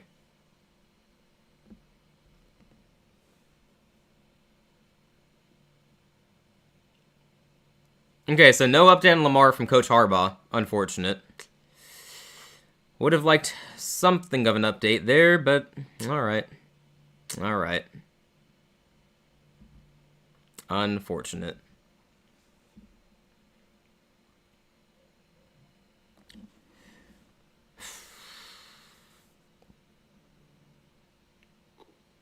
Alright, Drake May under center. Here we go. Looking to pass. He gets it out fast. It's going to be... Oh, he missed the tackle. Makes the guy miss again. Only gains about 4 yards, but good effort there to keep the play alive. Diggs. Good moves. Good moves. Second down now. Alright, alright, alright. I would expect Baltimore to go run heavy, by the way, regardless of who is coming out at quarterback to start. I imagine it's going to be Huntley, and I imagine they're going to feed Derrick Henry the ball. We will see, though.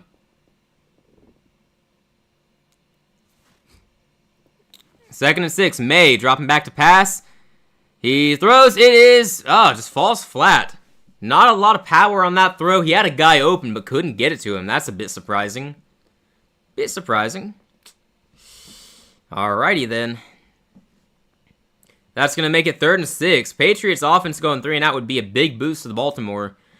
They need all the stops they can get because I don't think their offense is going to put up a lot of points without Lamar Jackson. Again, don't know if he's coming back, and even if he does, he's playing hurt. So, not a good sign. We also still don't know about Henderson. Waiting to see.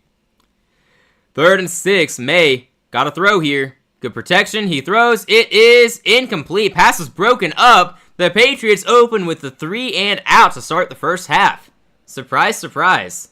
Nate Wiggins, great play for the Baltimore defense. 4th and 6. New England's going to punt. Dang. I'm surprised he threw it there, too. I mean, it would have been short of the line to gain, so even if somehow Diggs brings that in, like, he had no shot at catching that first off, but even if he does, you're not getting the first down unless Nate Wiggins forgets how to play football for a second. But alright, the decision was made. It is 3 and out. Baltimore, their offense is going to go out there pretty quickly. Tyler Huntley, I am assuming, is going to be out there soon. 14-14 on the clock. That really was fast. Hold up, we got a flag. On the offense. Delay of game. Don't want to do that. They're doing all they can to help out Baltimore right now. It's like they pity Lamar Jackson being out. It's nice of him. That's nice of him. We can appreciate that. It's good sportsmanship, you know. Very good sportsmanship. 4th and 11 now. Having to punt. Punter is going to be kicking from about the 20-yard line. Not the most ideal.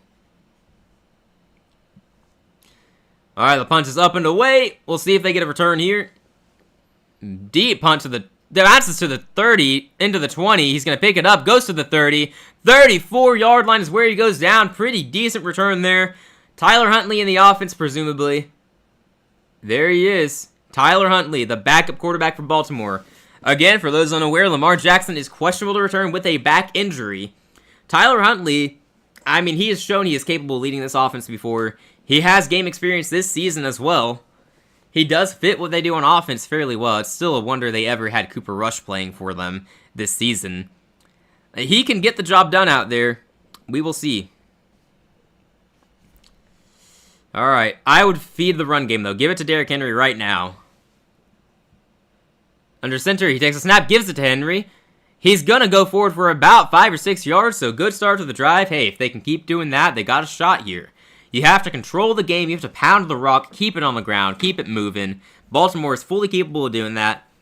And New England, the game you have to play here is, do you stack the box to stop the run and see if Tyler Huntley beats you through the air? You may take the risk there. You may tempt him. May see what he's got. It's also very risky, though, because what if he actually does hit the open receivers? You know, Zay Flowers has been running all over the secondary. 2nd and 5, it's going to be another run to Derrick Henry. He's going to go through the hole there. Oh, he's free for 50, 40. Goes down around the 38-yard line of New England. Derrick Henry having a huge day on the ground so far. Good grief. Found the hole, went right through it. First down, Baltimore. Good grief. Look, it doesn't matter who your quarterback is if Derrick Henry's running all over the defense. Great blocking, great run. First down, Baltimore. For the sake of a competitive game, I do hope that they keep this going. I do hope so. I'm okay with that. Good grief, man. 11 for 84. It's Keaton Mitchell there. Gets the pitch. Makes some moves. He's going to lose a couple yards, though. Not a good run for Keaton Mitchell, unfortunately. The backup running back there. Very talented, very speedy, but he's getting met in the backfield every time he gets a carry, it feels like. Yeah, the announcers just said it. 2nd time he's been met in the backfield. Yikes. 2nd and 11 now. Baltimore's probably going to have to throw on the next play or the following play after. So we'll see what Tyler Huntley can do through the air. As it stands, it'd be about a 57-yard field goal, I believe. I think Luke can kick it from 57. He's got a big leg. Might be 58. We'll see what the next few plays bring us, though. Shotgun formation. Huntley takes a snap. He's going to keep it. He's throwing. Actually, he's going to get sacked. He's not going to have a chance to throw. That happened fast. Ew. Yikes. Good play by the Patriots defense, really getting after him, doing what they got to do. Huntley didn't have a chance there. I mean, once the pocket was closing around him, you got to get rid of that. I'm not sure he ever realized soon enough what was happening. He tried to step up into the pocket, but there's no hope for him. He's not going anywhere. And Lamar Jackson isn't escaping that, man.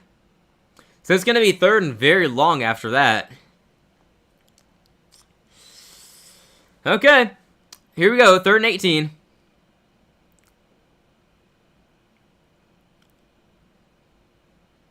Player in motion. Huntley takes the snap. Dropping back to pass. He gets it out fast. It is caught around the 38. Sideline grab for DeAndre Hopkins. And that is going to make it 4th and about 8. Do you go for it? Do you kick the field goal? Do you punt? You got 3 options here. You can play the field position game with a punt. I wouldn't, but you could. I don't know about that. I'd probably kick. That's what they're doing. They're kicking Tyler Loop, the rookie kicker out of Arizona. This is going to be a deep kick for him, about 56 yards. He can make it. He's got a strong leg. It is 56 yards. Let's get it. For the lead, Baltimore. Kick is up, and it is good. No, it's short. It looked good, but it's short. Didn't have the leg for it. Now, that's a shock. It looked really good there. It was going down the middle. It came up a little bit short, though. Wow. That's a crucial miss, man. Because the Patriots are going to take over there with decent field position. It just fell flat at the end. Barely misses that. Good grief. That hurts if you're rooting for Baltimore here. That absolutely hurts. Drake May and the offense is going to take over. Feeling pretty good about it, too. Man. No, that sucks. That absolutely sucks. Rough stuff, man. Well, we got a commercial break here. And we'll be back shortly, hopefully. Good grief. Let me check Twitter for updates on the injured players as well. Mainly Henderson and Lamar. If I happen to see something about another guy, though, I'll let you know. Let's see. Let me see.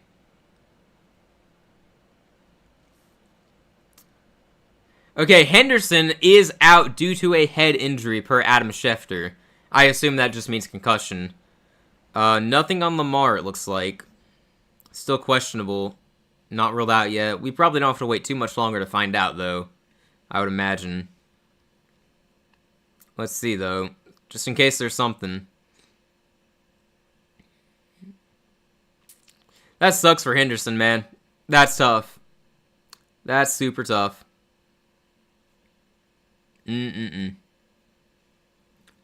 mean, we've just saw that the Ravens can move the ball, so the game is not over, even if Lamar is out, but you definitely don't feel good about their chances, even if they're able to move the ball like they just were able to, still result in 0 points. Yeah, that's tough. Let's see. Yeah, I'm not seeing anything else. Unfortunate.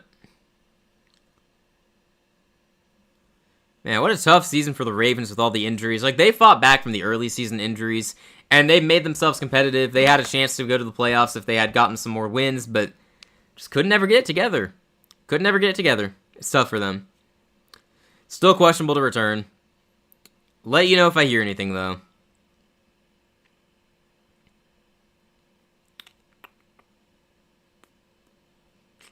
It's absolutely tough, man. Like, you hate to see it. You really do.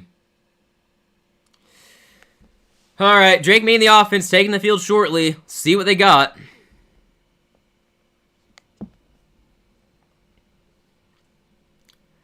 They got the ball at their own 46. Like, that's why the missed kick is so crucial. Not just because they, didn't score the points, but now New England's got great field position. It's going to be a run on 1st and 10. It's not going to go very far. Maybe gets 1 yard. Yeah, you don't feel too good about the game now. It was a lot of fun. But it's a lot less enjoyable now that we've got these players getting hurt and missing the game. Like, it sucks. Absolutely sucks.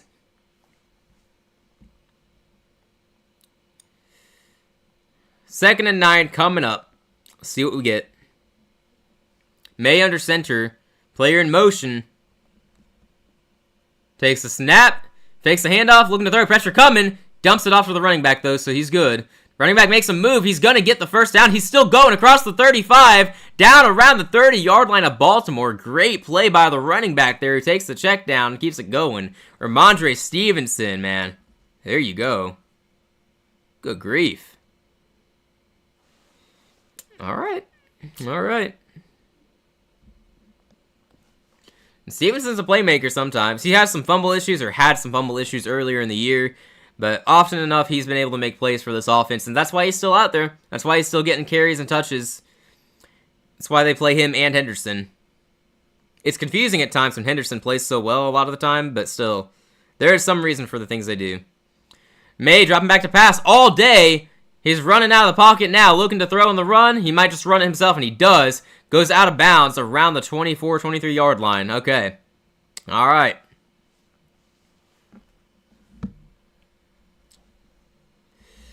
Hey.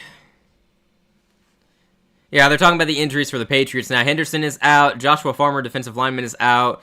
A corner is questionable. Charles Woods. Kyrus Tonga is questionable, defensive tackle. And Munford is questionable with a knee injury. Some rough stuff, man. Too many injuries, I tell you what. Far too many injuries. May is going to hand it off here, and spin move doesn't get anywhere, though. If anything, he lost yardage. Maybe lost half a yard. It's going to be 3rd and short, though. Not a big deal. Not a big deal.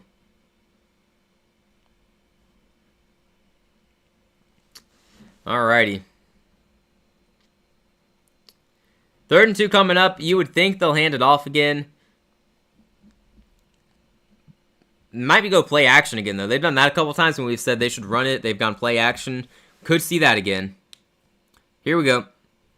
3rd and 2. 8 minutes to go in the 3rd quarter. We'll keep an eye on the clock here. May empty backfield, so they're throwing unless it's a quarterback run. Good protection. He's thrown to the end zone. He's got a guy. It's slightly overthrown. He had him. He absolutely had him. Stevenson was open. May missed, though. It's 4th and 2, and the Patriots are going to settle for 3. Man, you want that one back if you're Drake May. He should have had him. Absolutely should have had him. It was a great throw. Like, the anticipation was there. He just overthrew it a little bit. Man. So they're going to go for 3 here. See if they get it.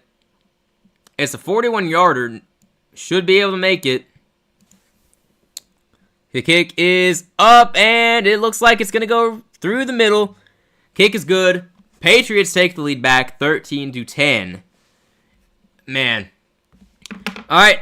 We got another game break. We're going to go back online and see if anyone has word on Lamar Jackson, because that is what we're all waiting on right now. Can Lamar Jackson return, or is the back injury going to keep him out? Doesn't look like any big-time source has it yet. Let's see if there are any reporters for Baltimore that are in the know. We can only hope. We can only hope. Ah, man. Of course, lots of jokes about Lamar Jackson quitting on his team. I mean, come on, guys. It's a back injury.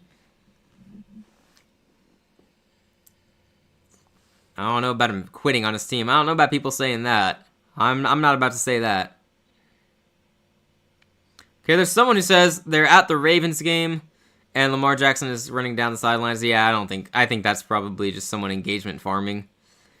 Hate to see that. Let's see. It doesn't look like anyone has anything on Lamar right now. Sounds like he wants to play. That's what I'm getting from a lot of people here. He wants to play. Gonna see if he can try to play. There are also a lot of people saying that Lamar is quitting on his team, so that's great. I'm glad people are going with that narrative, because that's definitely a good narrative to launch here. Definitely. It's not like he's injured. Nope.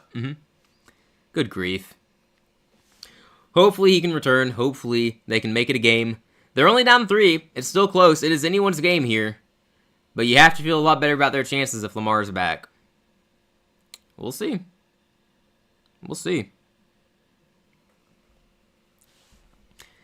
Commercial break about to end here. We'll get back to the game. Baltimore is going to take over on offense. Down 3. They need to put a drive together. See if they can. See if they can. Like, I want a good finish to this game. I would like for them to be able to put something together here. Not too optimistic, but we will see what happens. See what happens.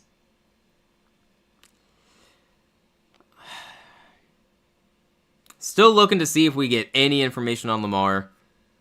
I mean, if we just get word that he's playing, that would be great. Not seeing anything, man. It's unfortunate. But alright, we'll return to the game soon, and hopefully the official broadcast will get something.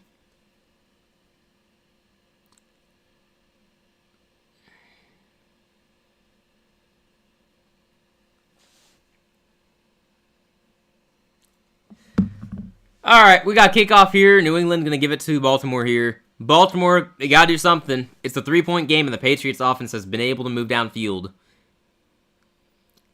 Let's see if they can strike back here. And Ali is going to field it in the end zone and not return it. No return here. It's going to be a touchback. Alrighty. Alrighty. Well, once again, Baltimore should continue to be run heavy on offense. They showed on the last drive, even without Lamar Jackson in the game, they can run the ball. Derrick Henry can get it moving. Keaton Mitchell, he's due for a good run here soon, you would think. We'll see if Tyler Huntley can do anything in the air when he actually has to throw the ball. He's 1 for 1 so far, so perfect game. Here we go, though. At the 35, 1st and 10, it's going to be a handoff to Henry. And there you go. He gets another 5 yards. Just keep doing that, man. He can run the ball. Keep giving it to Derrick Henry. Let him do his thing. And hope that that is enough. I'm listening intently to the broadcast. I'm not hearing anything about Lamar Jackson yet. Good grief.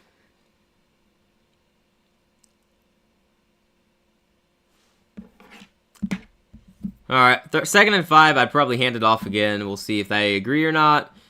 As long as you're able to run the ball, I think you should just keep doing that. We'll see, though.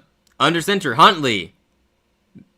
About to take the snap. Time's winding down. You better take that snap. Come on. Come on. There we go. He takes a snap. He's going to give it to Derrick Henry. Good blocks again, and he's going to go just short of the 1st down. He'll have a yard to go. Fought for that one. I thought for a second he might burst through and get it, but he's going to be a yard short. Do you run it again for a 3rd straight play when everyone's expecting a run? Is that what you do here on 3rd and 1? You would think so, right? It's either that or it's play action. I might even be inclined to get Mark Andrews out there and do the tush push. I mean, the tight end, he should be able to get 1 yard here. That's all you need for the 1st down. You got to draw something up, though. It's 1 yard. It's not even 1 yard. The broadcast says inches. Huntley QB sneak would work? Oh, no. Does somebody jump? Come on, Baltimore. Come on. Good grief. Baltimore jumps. It's a false start. It backs them up 5, making life much more difficult. And now they're going to throw. You would think. Now they're going to throw. Huntley's going to have to get it done through the air. Isaiah Likely guilty there. What did he do? Yeah, he moved. He flinched. Can't do that. Good grief. Alright, 3rd and 5. It was previously 3rd and inches, so 3rd and 5 it is. Shotgun formation. Huntley, you gotta come through for him. Takes the snap. Pressure coming. He gets rid of it. It is a 50-50 ball. It's caught! It's caught! No? They call him out of bounds. I thought he caught that. They're going to have to take a look at that. I think he had that. I'm going to need a new angle. I thought he had that. Let's see. Nuke. He had 1 foot in bounds. Oh, that's a catch. I think so. He dragged that toe when he got possession of the ball. He bobbled it, and when he hauls it in, he's got 1 foot down that stays on the ground. Hang on, let's see. I'm watching in slow-mo. Gets possession right there. He's got both feet in bounds. That is a catch. That is a catch. That is definitely a catch. They're going to overturn that one. And Harbaugh, who was right there watching it unfold, he's going to throw the challenge flag, rightfully so. I think he's going to win this one.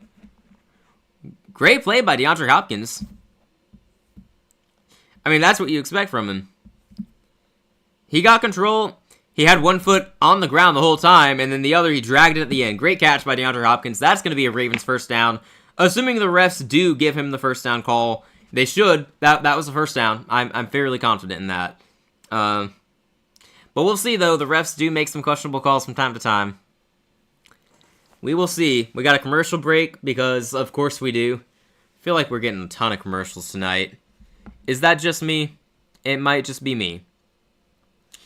We'll see, though. Alright, let me check again, just in case someone's got something on Lamar. Let's see. I'm guessing not. But we're getting towards the end of the third quarter. We gotta hear something at some point. We're kind of due for the news. I mean, the longer this goes on, the more likely it is he's not coming back. But then again, he could be back in the very next drive. Yeah, no, not seeing anything on Lamar. That sucks. That's tough, man.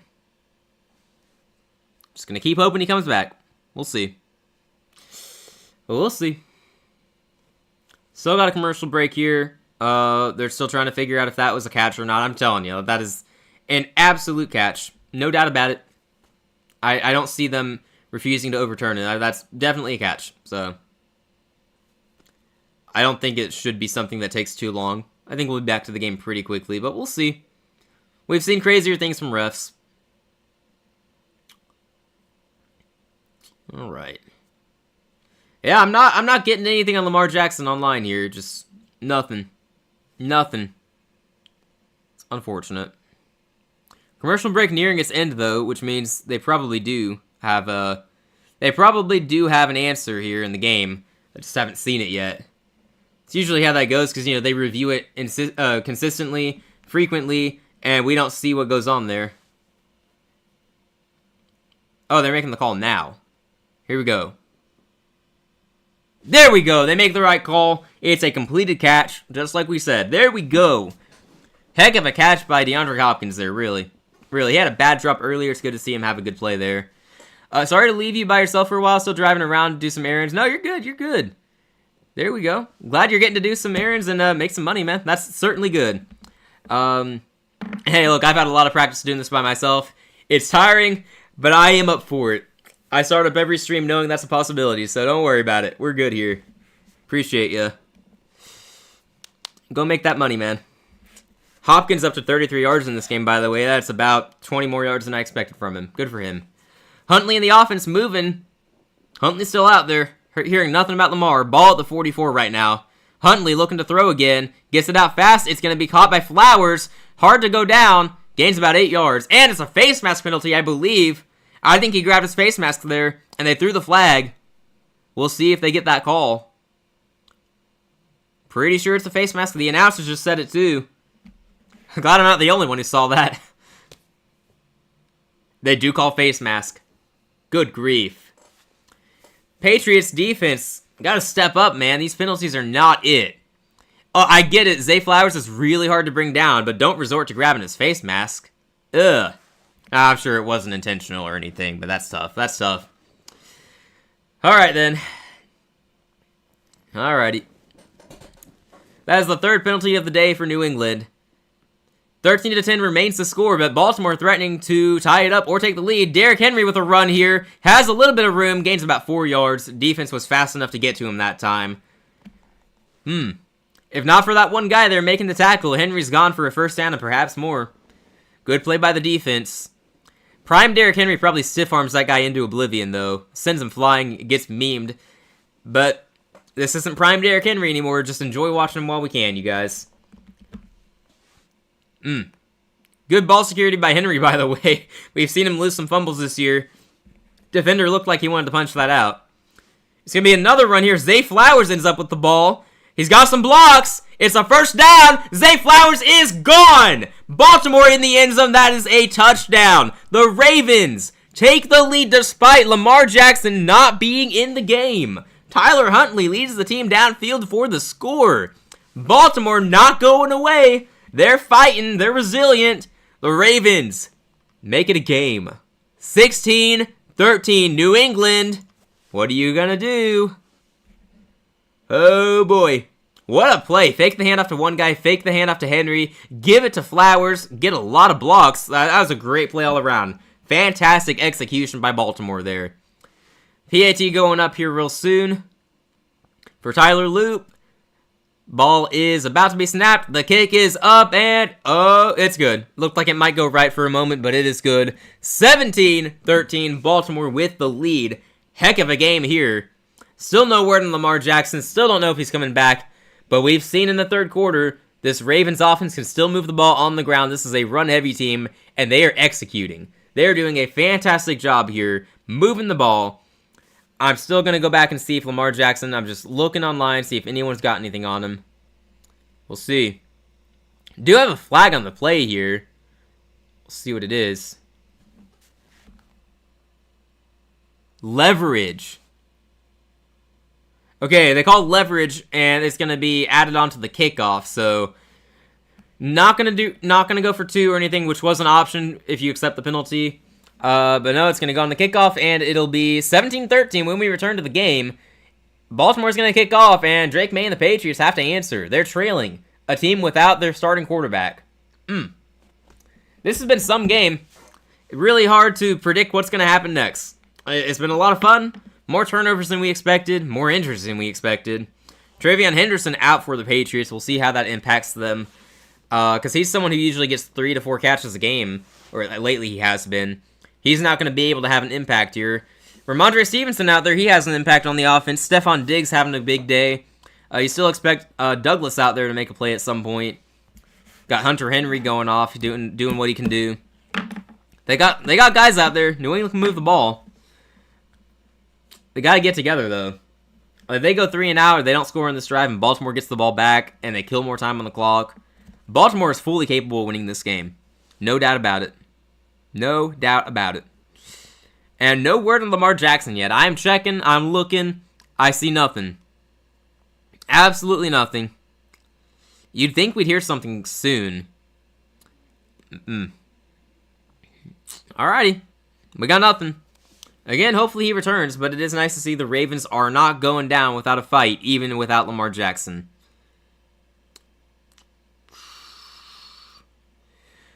Alright. And again, as always, I'll let y'all know if I hear anything online. If I see anything about Lamar Jackson returning. So far, no. But I'll keep checking on and off. Absolutely sucks that we have all these injuries, though. I mean, do we really have to do that? Can we not stay healthy? Can we have a game without injuries? We do this every week, man. It's part of the game, but it's been too much a part of the game this year. It's crazy. We got the commercial break. Hopefully it goes by fast. I feel like I've seen far too many commercials tonight. Alrighty. For returning to the game fairly soon, though, that's good. There we go. New England, I want to see him air it out here. I want to see him air it out. Have Drake May do his thing. I want to see him get his first 300-yard game. I think that would be nice, because he hasn't done it yet. He's at 205 right now. He could get there. Here we go. They get to kick off from midfield because of the penalty. That's disgusting. I would imagine you're going to just try to get it down at the 1-yard line. Make him return it. We'll see. Here we go. Ball's up in the air. And no, he just booms it out of bounds. Okay, that's also a thing you can do. Got a flag on the play, though. This hasn't been a very flag-heavy game. Just the last few plays. Illegal kickoff.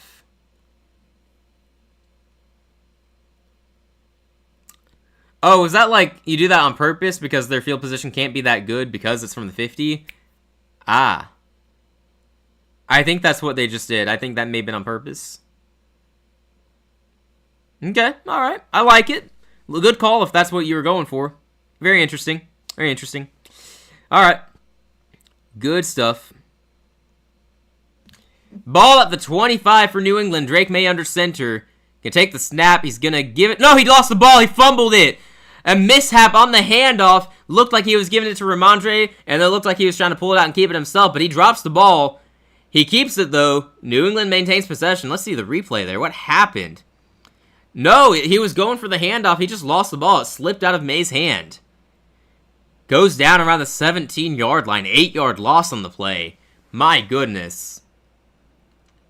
The ball just slipped out of May's hand. No impact on it from a defender, nothing like that. It just slipped out of his hand. May getting pressure on 2nd and 17. Moves up into the pocket. He throws. It is caught. He's going to gain decent yardage up to the 30-yard line. Hunter Henry, 5 yards short of the first down. We got 3rd down and 5 coming up. Good grief. Great play by Drake May. Pressure was coming. He moved up. He got rid of it. Found a guy open. He can scramble. He's elusive. He has got wheels. He will use them. If the ball gets there faster, Hunter Henry has an easy first down as well. But, of course, you're under pressure. You got players in your face. That's not an easy throw to make in any capacity. 3rd and 5, though. Here we go. Big play for the Patriots offense and, furthermore, the Baltimore defense. May, empty backfield. See what he does.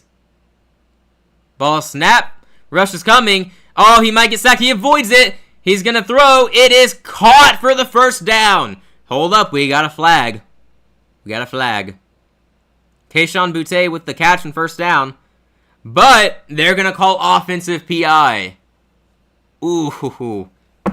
That's what it sounds like according to the announcers. That would be brutal. We'll wait and see, though. Let's hear it, ref. What's it going to be? Good grief. It is offensive pass interference. Wow. So it's going to be 3rd and long now. They do not lose the down. Fortunate for them, because that would have been a tough way to end the drive. So it's still 3rd down. They still have a chance to convert. Obviously not what you wanted if you're a Patriots fan. That's tough. Alrighty. 3rd and 15. Obviously have to throw here. May dropping back to pass. Pressure's coming. Oh, he moves up to the pocket. He throws across the field. It is caught for the first down at the 44-yard line. Good grab there. Stephon Diggs is ready to make the catch and make the play for his quarterback. Going to keep the chains moving. Good grief. I mean, Baltimore is doing a great job bringing the pressure and making May avoid it, make him make plays. The problem is the secondary is leaving guys open. I mean, Stephon Diggs is tough to guard, but they're leaving him open too much. I think he's over 100 yards now. Nope, I'm wrong. He's at 100 yards. Not technically over yet. Ball at the New England 44 now. May under center, takes a snap, fakes the handoff. Looking to throw. Got all day. Rolling out now. Just going to dump it off and it's incomplete. Couldn't quite make it to Austin Hooper there. Looking for him. Looked like the defender broke it up. Kyle Hamilton there. Good play the Baltimore defense. 2nd and 10. 2:11 on the clock here in the 3rd quarter. Let me go check for Lamar Jackson updates real quick. Let's see. Demario Douglas, receiver for the New England, is questionable to return with a hamstring injury. The hits just keep on coming. I mean, come on. That's ridiculous. Oh, the broadcaster said it too. Hey, look, we had it first. We don't have a lot of things first during the games, but we'll take it. All right, Drake May dropping back to pass. 2nd and 10. Throws across the field. It is incomplete. Couldn't connect with Mac Hollins. He had him there in open space. Good grief. That should have been a first down. Just a little off target there. 3rd and 10 coming up. Alrighty.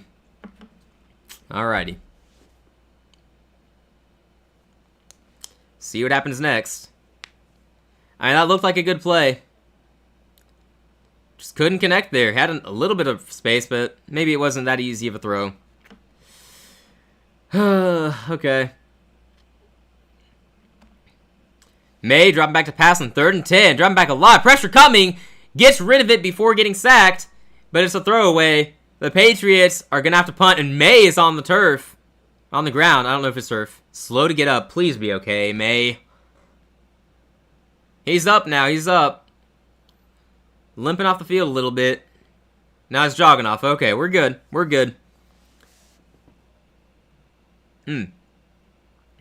Yeah, watch his ankle there. Okay. Hopefully May is all good. Looks like he's going to be all good because he got up and went off the field. Doesn't always tell the whole story, though. Oh, we got a fake punt! Oh, my gosh. He lost the ball, too. Okay, it doesn't matter. He lost the ball. It's going nowhere. Baltimore's going to take over in Patriots territory. a fake punt on 4th and 10. It's not a throw either. It was a fake punt and run. I mean, that is a gutsy call. I can't believe you did that, though. You're down 4 points in your own territory. Baltimore's going to take over with great field position. The way they're playing, you'd think they're going to be able to get 3 points out of this. I mean, look, that took me by surprise. I'm shocked they did that. I mean, Baltimore was not fooled at all. Not at all fooled. I think he was supposed to throw on that play. That's what happened. He was supposed to throw, but the guy was double teamed there.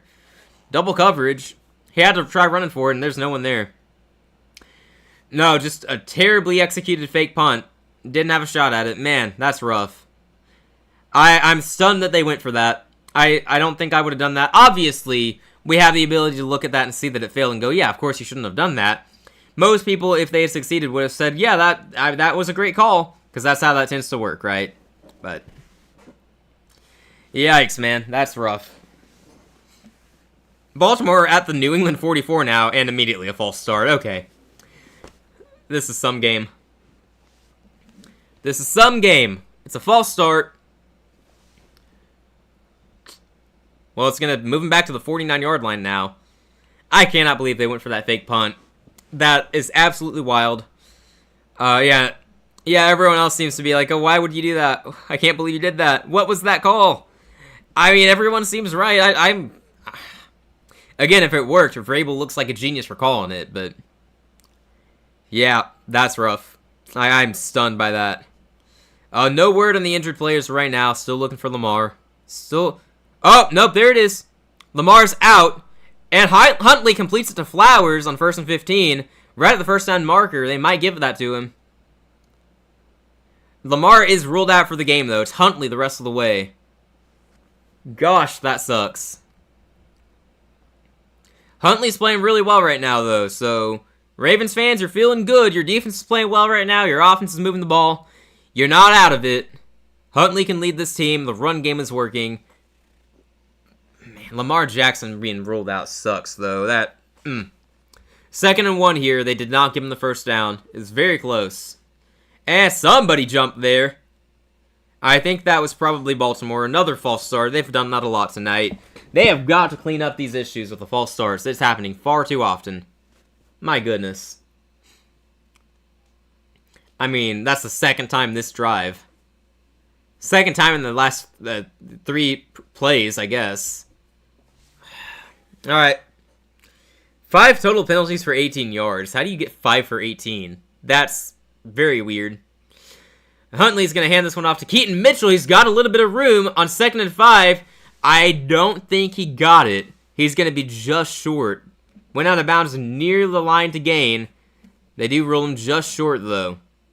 Alright. Alrighty. Look, very important drive here. Baltimore can punch it into the end zone on this drive. That's huge. If they can get 3, that's also huge. But, I mean, if you get a touchdown, you go up 11 going into the 4th quarter. Because we're near the 4th quarter here. 42 seconds to go in the 3rd. They got a chance in this game.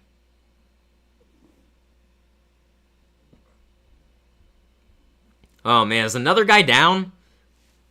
Seriously? We cannot catch a break with the injuries today.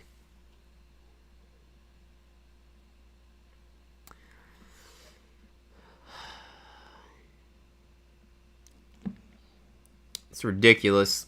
Okay, I haven't seen who it is. They said that someone was injured and getting looked at. Maybe not, though. Maybe the announcers are crazy. So I don't see anything happening. Okay, well, they stopped the clock and now it's running, so they probably were checking someone out. Hopefully they're good. Looks like a sneak here. I think that is Mark Andrews under center. And he's going to get the first down easily. Tush push for the first down. And that probably is going to do it for the 3rd quarter. Probably going to do it here. Baltimore is going to take a 4-point lead into the 4th quarter. Lamar Jackson out for the game, but Tyler Huntley, 5 for 5 and over 50 yards so far. He is doing his job, and he is doing it well. Baltimore run game continues to thrive. Baltimore defense getting enough stops. Again, that fake punt by New England, I really don't understand why you would call that. I don't get it. Nope. Very strong curse words for all the injuries. Yep, this sucks, man. Gotta hate it.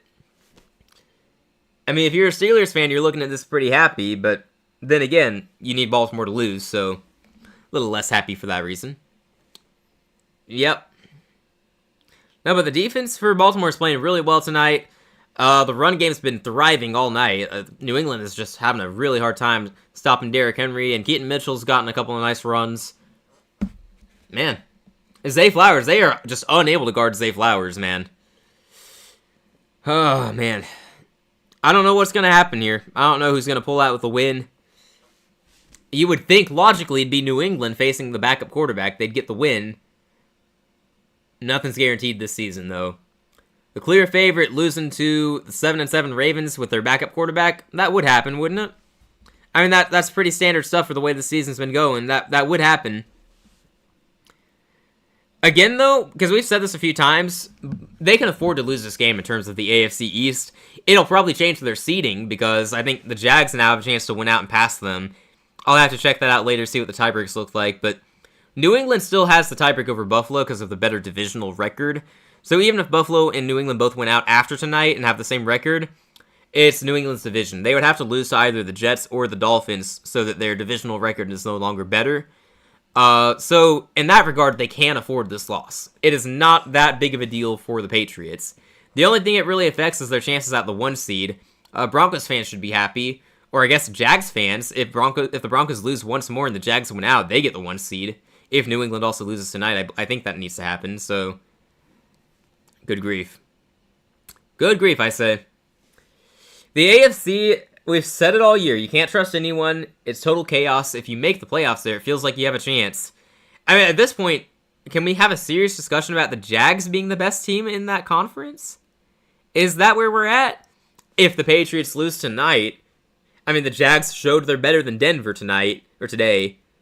If the Patriots drop this game, we can have a discussion about Jacksonville potentially being the team to beat in the AFC, which is insane to be saying that, but Trevor Lawrence is playing out of his mind right now.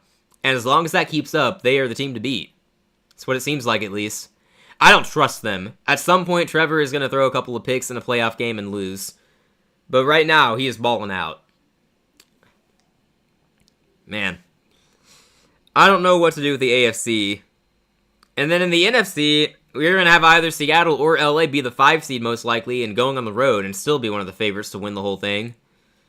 Alright, returning here in the fourth quarter, it's a handoff to Henry. He's got a little bit of room. Gets about 4 yards on 1st and 10, up to the 28-yard line of New England.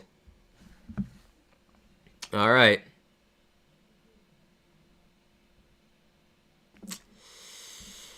Henry has made it to 100 rushing yards, by the way. Good for him. I said it at the start of the game. I'll say it again. We are watching a Hall of Fame running back. Near the end of his career, most likely. I don't know how many more years he has in him. I doubt he has a lot of productive seasons after this. It's like this is him trending down, and he's still putting forth a good season. I don't know how much more we're going to get from him. You got to enjoy it while it's here, because this is one of the greatest running backs of all time. And it's a privilege to be able to watch that. Henry gets the carry here. Oh, man, he's got a first down. He might be gone. Nope, he's going to go down around the 6-yard line. I thought he was going to break one more tackle and be gone. Good tackle by the defender. Henry goes down. It is 1st and goal at the 6-yard line. Again, the Patriots cannot stop Derrick Henry in the run game. They're not getting any stops here. Baltimore is running all over New England. And we said earlier, near the start of the game, we were thinking maybe we expect Baltimore to be able to run the ball a little bit, because previous games for the Patriots, they've let opposing running backs do okay. But they had leads in those games, so teams had to abandon the run for the most part, and that's been a consistent thing for them. Henry takes it up to the 1-yard line on the next play, 2nd and goal from the 1 coming up.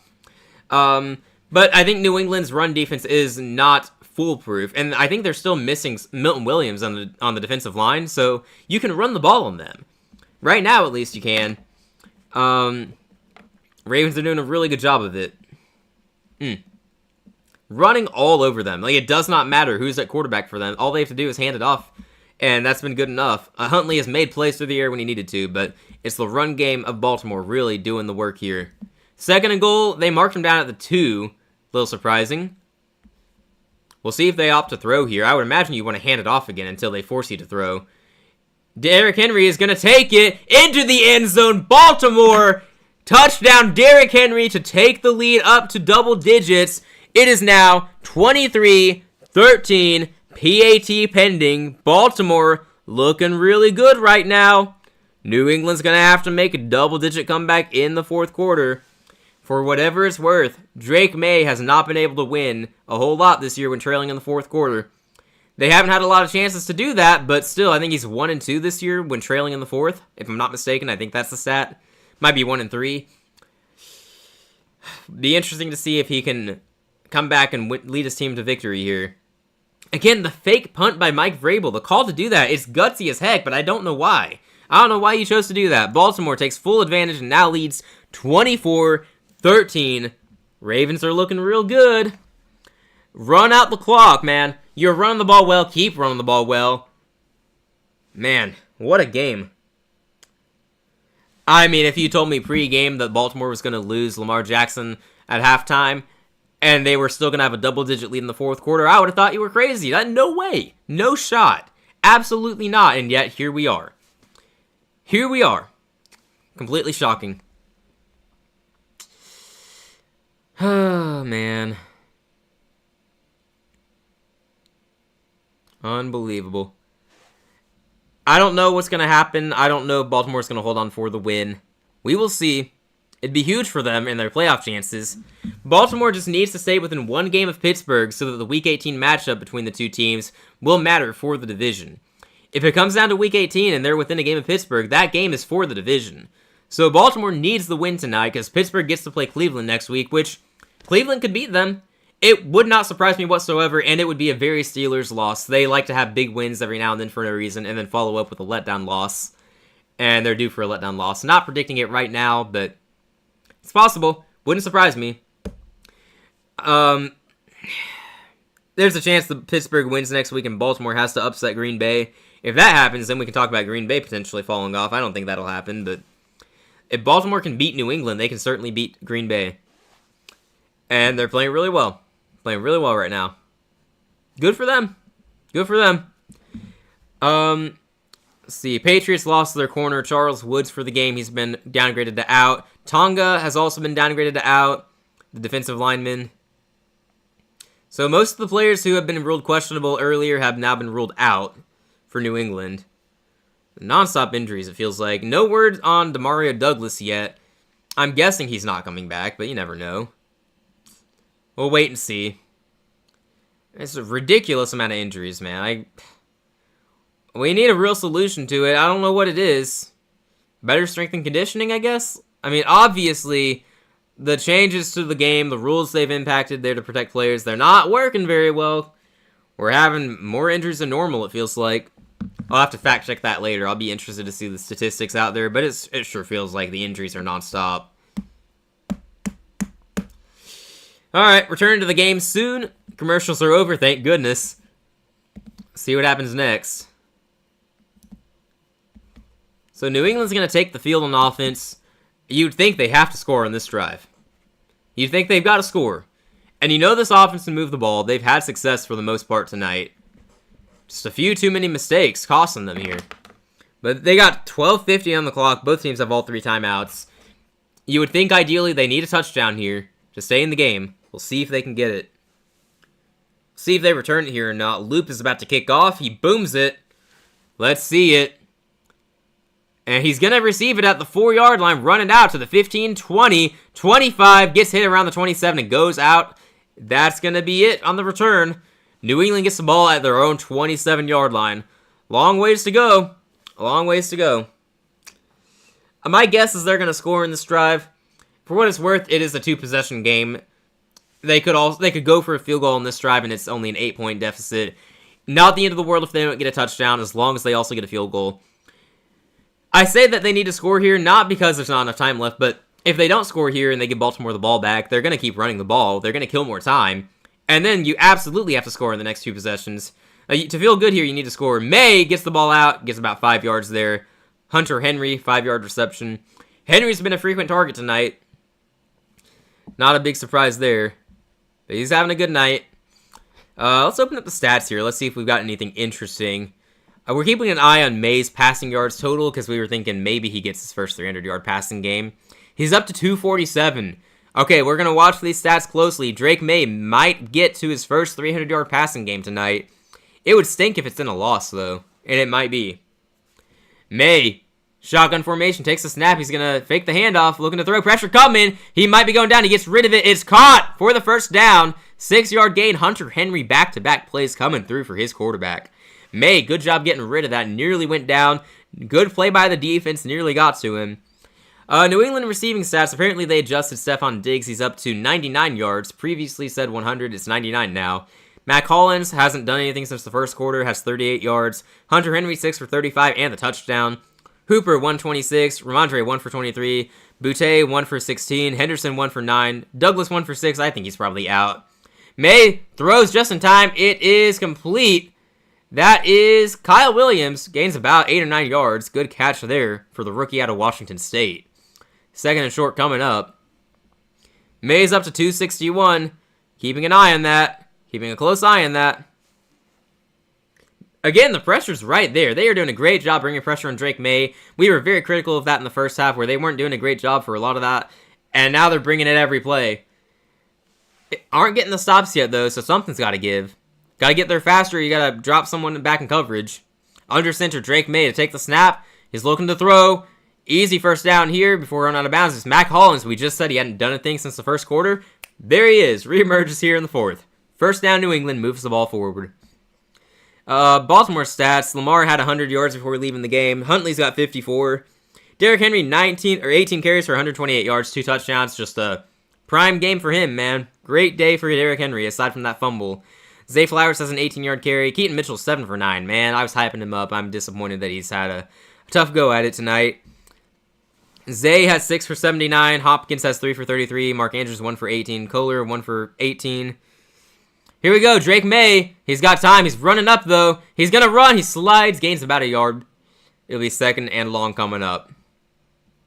All right. They might give him 2 yards in that. We'll see where they mark him down. It's tough to tell when they slide because it depends on where they begin the slide. They call it 2nd and 8. They gave him 2 yards on that. They'll take it. They'll take it. Alrighty. We're under 10 minutes to play, by the way, keeping a close eye on the clock here, because that's going to matter a ton. Again, they're playing Baltimore, a run-heavy team. They're going to keep running the ball, and it's been working, so I would imagine it's probably going to persist that way. Drake May dropping back to pass. He's got time. He throws. It's going to be a short completion to 11 yards for Stephon Diggs. There you go. First down, New England. All right, Diggs now over 100 yards. Good for him. We said it. He's been quiet for a month. He's due for a good game. There he is. Hope y'all started him in fantasy. I started him everywhere. It was a risky move, but glad that one's paying off. A lot of my other moves have not paid off this week, so at least that one did. Good catch and run for Diggs. May at 275. 25 to go. Dropping back to pass. He's going deep. He's got a guy. 50-50 ball. It's caught. What a throw! What a catch! Rookie Kyle Williams in the end zone. May with his first 300-yard passing game. New England, they're not done yet. 19-24. We got a game, and it looks like they're going to go for 2. 9 minutes left in this game. Beautiful throw by Drake May. I mean, that was on the money. I don't think you can throw that any better there. Defender had his fingertips on it, but Kyle Williams had it in both hands. Just outstanding throw. Great catch. I mean, my goodness, Drake May. Good stuff, man. Good stuff. Good grief. And good for Kyle Williams, man. He's had a quiet rookie season here. Got a lot of potential as a speedster out of Washington State. We'll see if they get him more involved as the season progresses. All right, they're going for 2, trying to make it a field goal game. Drake May, Stevenson in the backfield. Takes the snap. He's got all day to throw. He's running up into the pocket. He throws. It is caught in the end zone. Stevenson for 2. That makes it 21-24. Ladies and gentlemen, this is anyone's game now. Hold up. Hold up. Got that ugly yellow on the field. There's a flag. Caesar celebrating. See what it is. Holding on the defense. Okay, so we're good. 2-point is good. 24-21. Hey, welcome back. Yeah, you're good. Just wind down. Wind down. I'll finish out solo. We're good. Yeah, we're on for tomorrow. Ravens are winning despite Lamar Jackson leaving the game around halftime out with a back injury. Patriots are coming back though. Drake May over 300 yards now. Daniel, go see that last play by Drake May. I mean, that was a great throw. Great throw, great catch. I mean, good grief. 24-21 is the score. 9 minutes to go. The next drive on offense for Baltimore is critical here. They want to kill time. But, of course, if they could score, that's huge. They've been able to move the ball all game long. You would think they'll do it again. But we will see. We will see. Commercial break here. Yeah, Lamar hurt. Back injury near the end of the first half. Tyler Huntley's 5 for 5, 54 yards so far. Yeah, not Cooper Rush. Tyler Huntley. He's played well. Derrick Henry's having a monster game. 128 yards and 18 carries. 2 touchdowns. Zay Flowers doing great. Yeah, Pro Bowl quarterback Tyler Huntley. Yeah. It sucks. There have been a lot of injuries in this game. Henderson, by the way, is also out. I think it's a concussion in the first half. He left the game early. So, not much of a run game for New England tonight. It sucks, man. We've talked a lot about that tonight. Just way too many injuries. Again, go look at that Drake May throw, though. I mean, ridiculous throw and catch. I feel like I've said that a lot today, but sickening stuff. Yeah, and the Patriots have lost a lot of players to injury in this game as well. No one who's, superstar level or anything, but a couple of linemen on the offense and defense, I believe, a corner. And we're waiting on Demario Douglas, who usually makes a play or two for the offense. Although they're doing just fine with their current receiver room, so that's not the biggest concern for the team. I mean, with respect to Douglas, hopefully he comes back. Good player, makes plays. But Drake May's got 300 passing yards in this game for the first time in his career. Good stuff. This has been a fun game to watch. It's been sad with all the injuries, but it's been fun at least. And it's nice to see.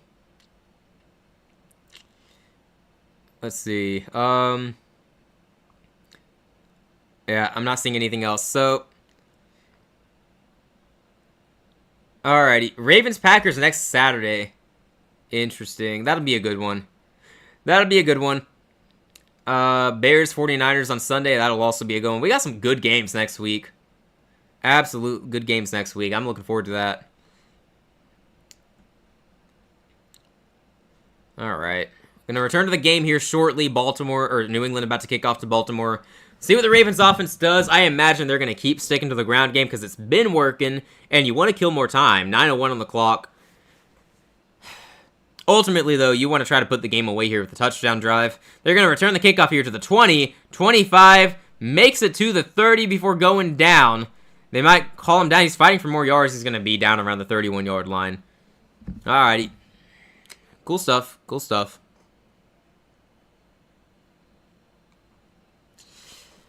Man.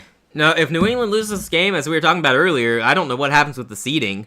I know they still lead the division. That's not a concern unless they drop a divisional game. That's what they have to do to blow the division. I don't know what happens with Jacksonville, though. I don't know who has the tiebreak there. It'll be really interesting to look at that and find out later.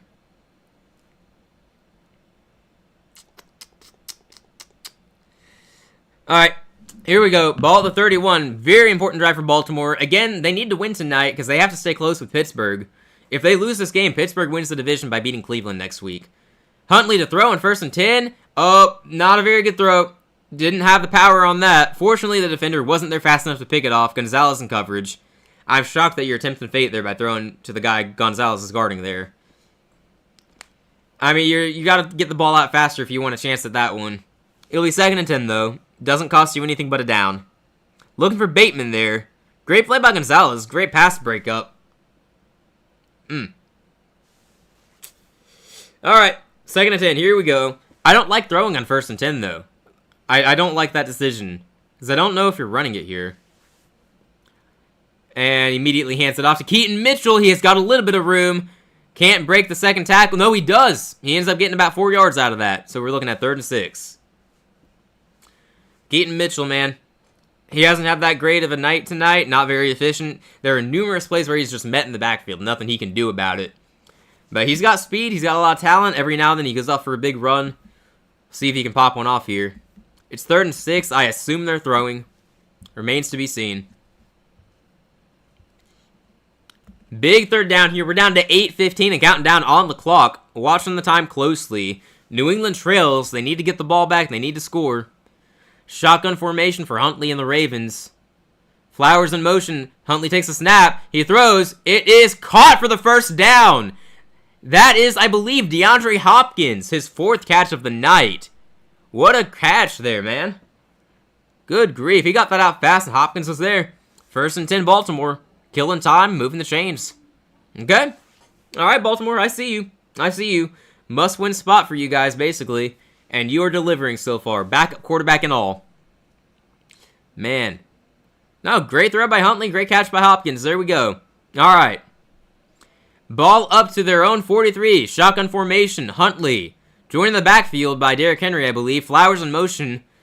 Showing blitz. Patriots bring it. It's a handoff. Keaton Mitchell in the backfield, not Derrick Henry. He's still resting. That one goes nowhere from Mitchell. 0 yards gained. 2nd and 10. The clock keeps running, though. Clock keeps running. That matters a ton, you guys. Alright. I do like that they're burning time here. I like that there's no urgency. Kill as much time as you can. I mean, if you keep getting first downs, you can just run the clock out. Which doesn't sound realistic, but the way they're running the ball, it is possible. Keaton Mitchell's still the back there. Huntley under center. Takes a snap. Fakes to Mitchell. Avoiding pressure. He's running up. He's going to run. Huntley going to gain about 3 yards before going down. Doesn't fight for yards. Just goes down. I respect it. You're the backup. Don't get hurt. 3rd and 7 coming up. Huntley's going to have to deliver another dime here. All right. And we're going to go under 6 minutes after this next play.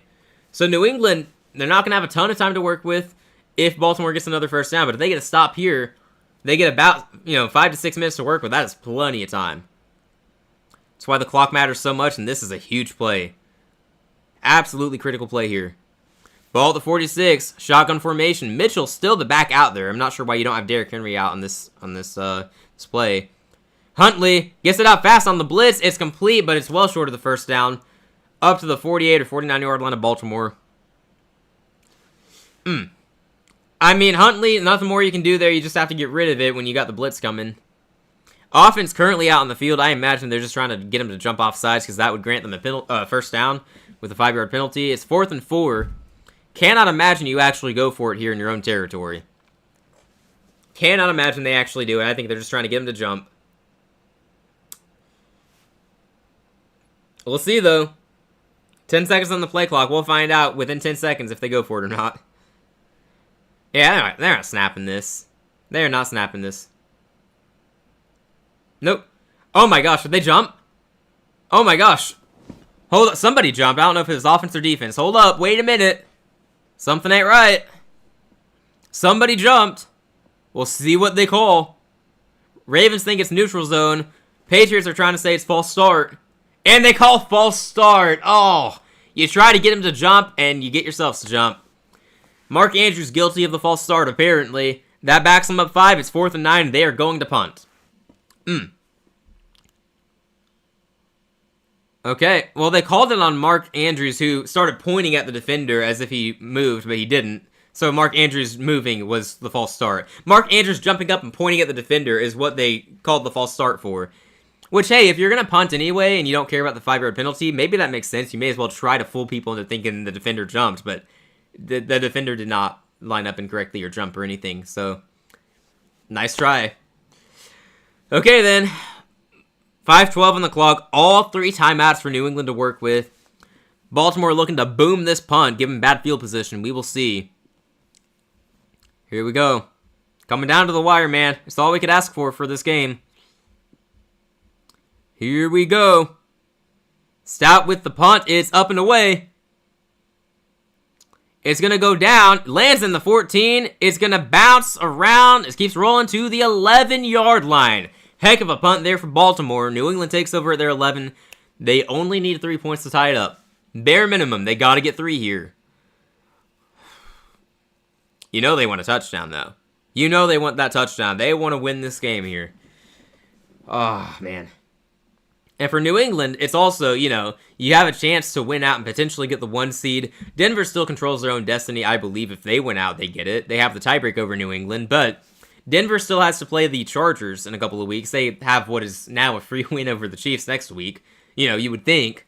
But week 18 against the Chargers, and we mentioned earlier how if the Chargers win out, they actually win the division. So, the Chargers control their own destiny just like the Broncos do. I don't know what's going on in the AFC. There are so many different combinations and possibilities of the playoff seeding, and we know who's going to get in. We have the 7 teams narrowed down, unless Baltimore wins tonight, in which case they enter the discussion with Pittsburgh. But we think we know the 7 teams who are going to be in the AFC. We just don't know what order we're going to get. It's really hard to predict right now with everything going on. It'll be interesting, at least. Be interesting. Alrighty.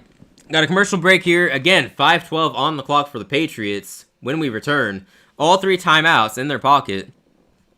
I don't know what's going to happen here. My gut tells me New England's going to pull it off. Seems likely.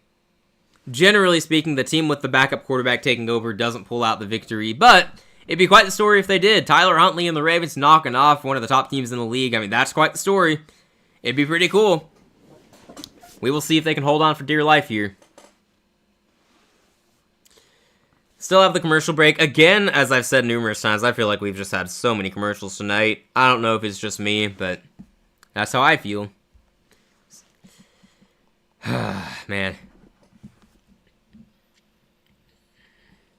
Let's see. Am I missing anything online right now?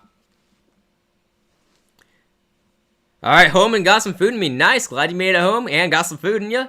Appreciate the commentary. Thank you. Glad you appreciate it. Thank you for listening. Much appreciated.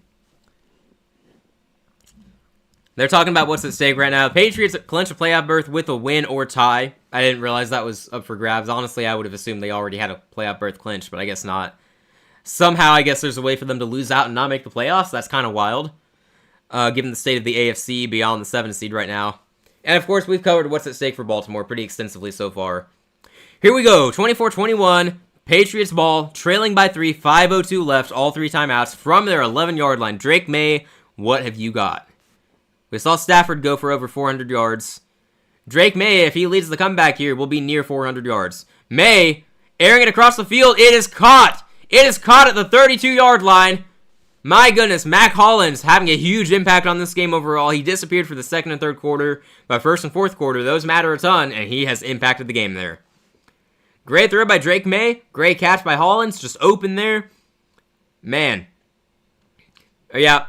You say Patriots are going to pull this comeback. Yeah. It certainly feels that way. They got all the momentum. May, pressure coming, is going to check it down to the running back. Looks like a screenplay. Doesn't have a lot of blockers, though. Goes for about 3 yards. So 2nd and 7 coming up. We're down to 4:20 on the clock and counting down. Again, all 3 timeouts, there's no urgency. They only need a field goal in order to tie it up. You would think bare minimum they get in the field goal range, but we will see. We will see. They're taking their time here. Again, no urgency. They don't need to be urgent right now. With all 3 timeouts and the 2-minute warning also remains in this game. 2nd and 6, May dropping back to pass, pressure coming. He's got to get rid of it, and he does. Is caught for the first down. Diggs making another big play. He's well over 100 yards. Close to 120 at this point. Maybe past that. Diggs is going off tonight. May, oh my gosh. So close to getting sacked every other play, it feels like. But he gets rid of the ball just in time. And his receivers are not dropping these dimes. They're not dropping it a whole lot tonight. And these are not necessarily the easiest grabs. Diggs had to extend his arms fully to grab that ball. Diggs up to 117 yards. Ball at the 44, New England. May looking to throw. He gets tripped up. He airs it out deep, going for it. It's a 50-50 ball. It is caught. No, he dropped it. What? What on earth? It got slapped away at the end by the defender. I thought he had it. And I guess there's no flag. I thought they were going to throw the flag for DPI. How is there no interference on that? The dude tackled him, basically. What? What are we doing, ref? Am I crazy? Like, I thought... I'm watching that.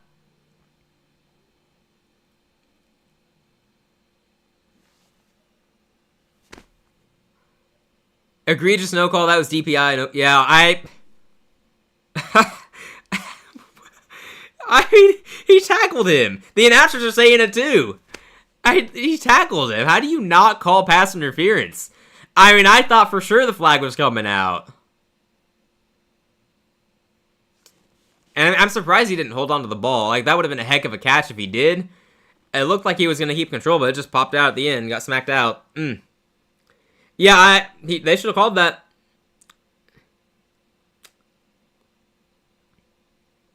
Yeah, not catching that is almost as egregious. I mean, you're getting tackled actively, so I get it on one hand. But, yeah, obviously, you're an NFL receiver. You should probably bring that catch in. It looked really weird seeing that ball not be caught. I'm wondering if he got hurt when he went down, though. Okay, 3:10 on the clock. 2nd and 10 now after the no call and the drop. Gosh. I mean, that would have been one heck of a play, man. Drake May airing it out there. 2nd and 10 now at their own 44. Plenty of time to work with, all their timeouts and the 2-minute warning. May dropping back. He throws, it's going to be caught around the 50, goes out of bounds around the 48 into Baltimore territory. Alright, 3rd and short coming up. We'll see if they decide to run it here to get the 2 yards, because you ought to be able to pick up 2 yards on the ground. And they don't have urgency, they got time. Oh yeah, this whole season has been bad, it's been terrible. Egregious no calls every week, or egregious phantom calls. The refs need to be held accountable just like the players and coaches are. It's ridiculous. And you should be allowed to criticize the refs without being fined, by the way. I know people are talking... Oh, man, May nearly picked off. Throwing on 3rd and 2.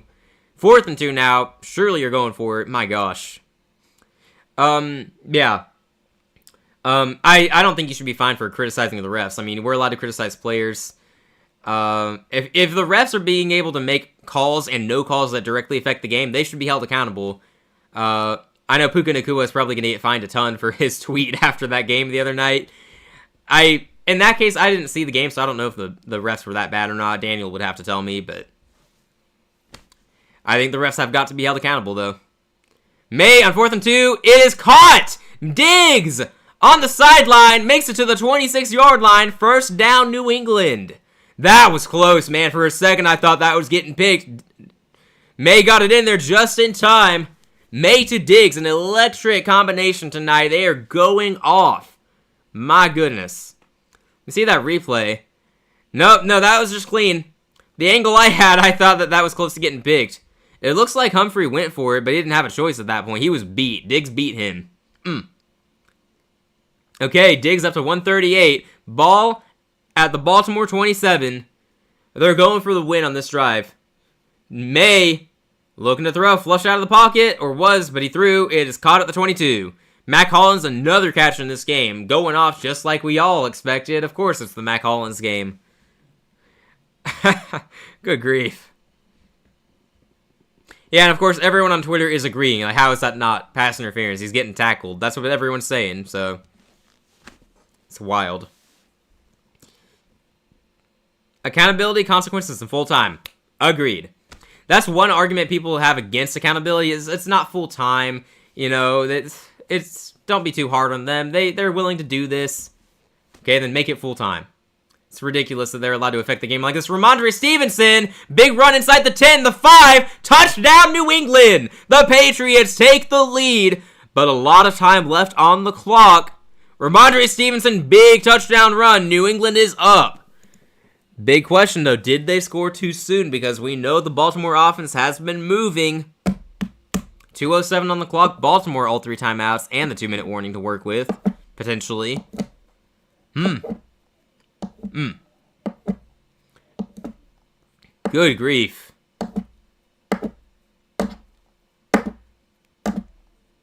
Alright, here we go. PAT. This is critical. If you somehow miss, it's a 3-point game. I wouldn't trust the Ravens to go all the way in 2 minutes with a backup quarterback, but who knows? They've been moving the ball tonight. They could do it once more. 28-24 as the PAT is good. What a drive by Drake May. Everyone was saying Matthew Stafford may have wrapped up MVP the other night with his 400-yard game. May's going to have a strong case, leading his team to a comeback win here, potentially. I mean, this was one heck of a drive. One heck of a fourth quarter for Drake May. Obviously, Stevenson got it into the end zone. Man, great stuff from Drake May. Stafford's probably still my MVP, but it is not over in the MVP race. I was about to say Heisman race. My mind goes to college football too much. But they did leave 2+ minutes on the clock. Baltimore has life still. This game is not over. Nobody say it's over. We will see. Yeah, so what? If you're hired to do a job, being paid to get it right, you need to be held accountable, part-time or not, do your freaking job. I agree. I think it's ridiculous that they're not held accountable the same way others are. It's a big issue in the NFL and in college sports, probably more so in college sports. But that might also just be because of a wider sample size of games, but yeah, they're part-timers, but if they're going to do the job, they need to do it right and be held accountable. Like, you're out there affecting games of a professional sport. You got to be held accountable for it. You should be able to listen in and hear the thought process of the refs. They should be able to explain what they do after the game. They should be fined too if they make bad calls, like blatantly bad calls that affected the game. Yeah, New England defense is about to remember that they're good. Probably. I'm guessing that they're going to step up here and get the stop, and the game's going to end. Either way, heck of a fight from Baltimore. I mean, Lamar Jackson leaves the game early. They are putting up points anyway. Run game has been elite. Derrick Henry, great game from him. Baltimore defense stepped up for a while in this game. Got away from him here in the fourth quarter, though. We will see. 2:03 on the clock. They get one play before the 2-minute warning. Huntley, going to get it out fast, and they are going to lose 5 yards. What are you doing? What are you doing? My gosh. We got 2nd and long when we come back from the 2-minute warning, and the Patriots player's down on that. Because, of course, another injury. It cannot stop with the injuries. It's ridiculous. Hopefully he's alright.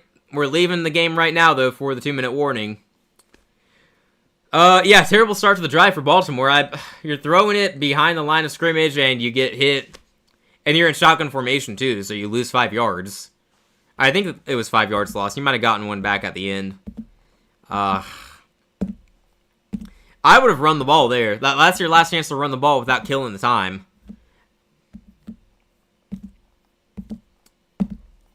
Yeah, not feeling good if you're Baltimore, but we'll see. We'll see. 2nd and 15, it is a 5-yard loss. By the way, the broadcast said 3-yard loss, so that's why I was wondering a little bit if they got one back or not. But eye test, we got it. 5-yard loss. 1:57 now. Baltimore's got all 3 timeouts. Does not matter much if they cannot put a drive together here. But if they go 3 and out, there's a chance they opt to punt and then try to force the 3 and out and use all their timeouts. We will see. Yeah, refs affect players' money. If you can't get your job right, get a different one. If you're bad at your job, then you should be let go from it, too. I don't know that we really let refs go all that often, but refs are so bad, you'd think it happens more.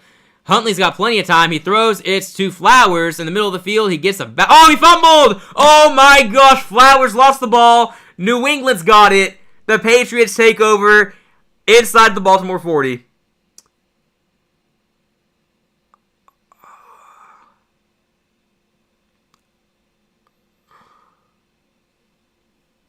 Holy crap. It has been such a good game, such a fight. 2nd fumble of the night. And that's probably going to end it. I know the announcers are saying the game's not over. Baltimore can force the 3 and out, hold them to 3, and then get the ball back. Does anyone really believe they're about to force the 3 and out, though? I mean, Flowers, man, that hurts. Like, Flowers, we talked about Derrick Henry having a fumbling issue this year. Flowers, too, man. Seems like he always has a fumble at the worst time possible. Gosh. He was trying to make some moves there in the middle of the field, and someone came up behind him and punched it out. Great play by the defense. Patriots handed off here in 1st and 10. Stevenson's not going to get too far. No, he kept going. 4 yards, 5 yards, something like that. First of 3 timeouts is going to be used. I mean, that's very likely the game. I don't see Baltimore's defense getting the stop the way the fourth quarter's gone. heartbreak for the Ravens, and that is going to do it for their season, most likely. They need a miracle to escape. I mean, they need the Steelers to be upset next week by the Browns, and they need to beat the Packers themselves. And we don't know if Lamar Jackson is returning. Got a back injury in this game. We'll see if he returns next week or not. But that's probably it for Baltimore. The Steelers are super happy right now. They're probably in the playoffs. Yeah, you can hear Collins were sobbing in this game for sure. Yeah, they remembered they were good. You did call it. Well done, Midnight. Well done. Such a disappointing end to the game. Like, I don't particularly care about the result here. Like, I'm fine either way. But the way the game's gone, it was a great game. This is a disappointing way to end it. May's going to hand it off here. Yeah, that's a first down. That is an easy first down for Stevenson. That's game, surely. Stays in bounds, too. Clock's going to run. Baltimore has to burn a timeout. Yeah, I'm surprised Chris didn't call in sick. Not yet. Not yet. That's a good game, guys. GG indeed. A minute 35 and one timeout left. I mean, is that not over? It's all but over, at least. I guess there's a scenario where they still force a 3 and out, and New England kicks a field goal, and it gets blocked and run back. Can you imagine? The meltdown from Patriots fans would be legendary, but I cannot imagine that's going to happen. I still wouldn't trust them to get a stop anyway. Look, the Ravens defense fought hard all game. It was a very impressive showing, but falling apart here in the fourth quarter. Tough end to the game, man. And see what the Patriots do here. May under center. Probably a handoff. No, he's going to drop back a little bit, killing time, and then goes down. Takes the knee. And Baltimore's immediately going to burn that last time out.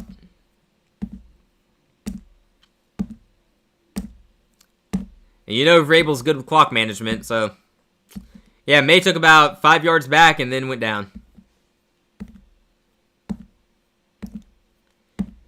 Yeah, only one more timeout. Now they're out. They burnt the last timeout. This is the game. It's over. Patriots clinch a playoff berth. Good for them. And the division's not locked up yet. They have to win their next 2 games, assuming Buffalo also wins their next 2 games. If they lose another divisional game, it goes back to Buffalo in that divisional race. New England's in play for the 1 seed, though. If they win out and Denver drops one more game, as it stands, Denver does have the tiebreak clinched over them, so they do need another Denver loss. Oh, wait, no. Vrabel called a timeout. Why did Vrabel call a timeout? Okay. I don't know what New England wants a timeout for, but okay.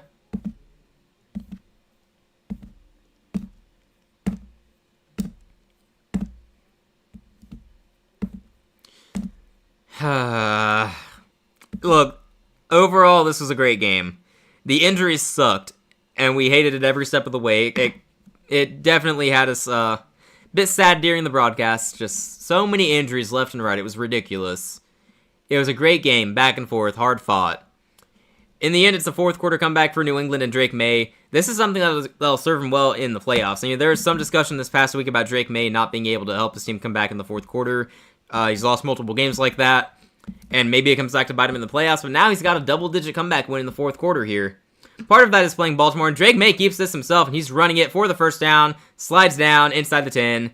If it wasn't over already, now it is. The Patriots are going to win this thing 28-24. Yep.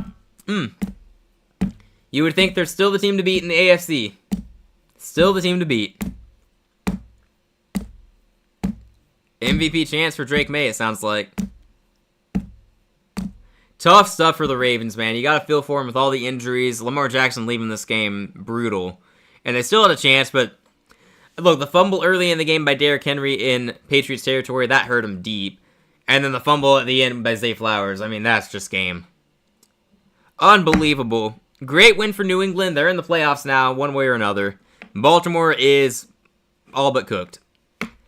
They have to win their next 2 games, and they need Pittsburgh to cooperate and lose to Cleveland, which, would we really be that surprised? I'd be a little surprised, but it would be a very Steelers loss, traditionally speaking, based on their recent history. Could see it being a letdown game. I'm probably not predicting that, though. Pittsburgh is very happy right now. All they have to do is beat Cleveland next week, and they're in the playoffs. Or just have Green Bay knock off the Ravens. Man. Great game, though. Great game overall. We're happy with it. It's tough stuff all around. Man. Alrighty. Well, that was fun. One of the better Sunday night games we've seen. We've had a lot of stinkers this year, so it's nice that this was at least entertaining. Definitely some downsides to it. Lots of injuries. The Ravens season is over. Tough for their fans. Tough for their players. They'll be back next year, you would think, but we'll see. Yeah, not me. Fumbles a snap. Baltimore gets to skip 6. Now that would be wild. Oh, man. Alrighty, we're going to wrap up the stream here. Thank you to all who listened in and watched. We appreciate it. Midnight, you were here a good bit. Grady stopped by earlier. And Daniel, of course, showing up late. Appreciate you guys. We'll be back tomorrow. Monday Night Football, and probably do our reactions again. I've reacted to everything, but we'll hear what Daniel thinks as well. Man. Man, it feels demoralizing watching that game with all the injuries. And it's such a sad way to end the game. Like, I'm still kind of hung up on that. It was such a good game. Just to end like that is so disappointing. But alrighty, we'll call it quits here. Thank you, guys. Good stuff. I don't have anything else to say. Just thank you all. We'll be back tomorrow. Everybody take care. Enjoy your evening. Get some good sleep. Be back tomorrow. Good night.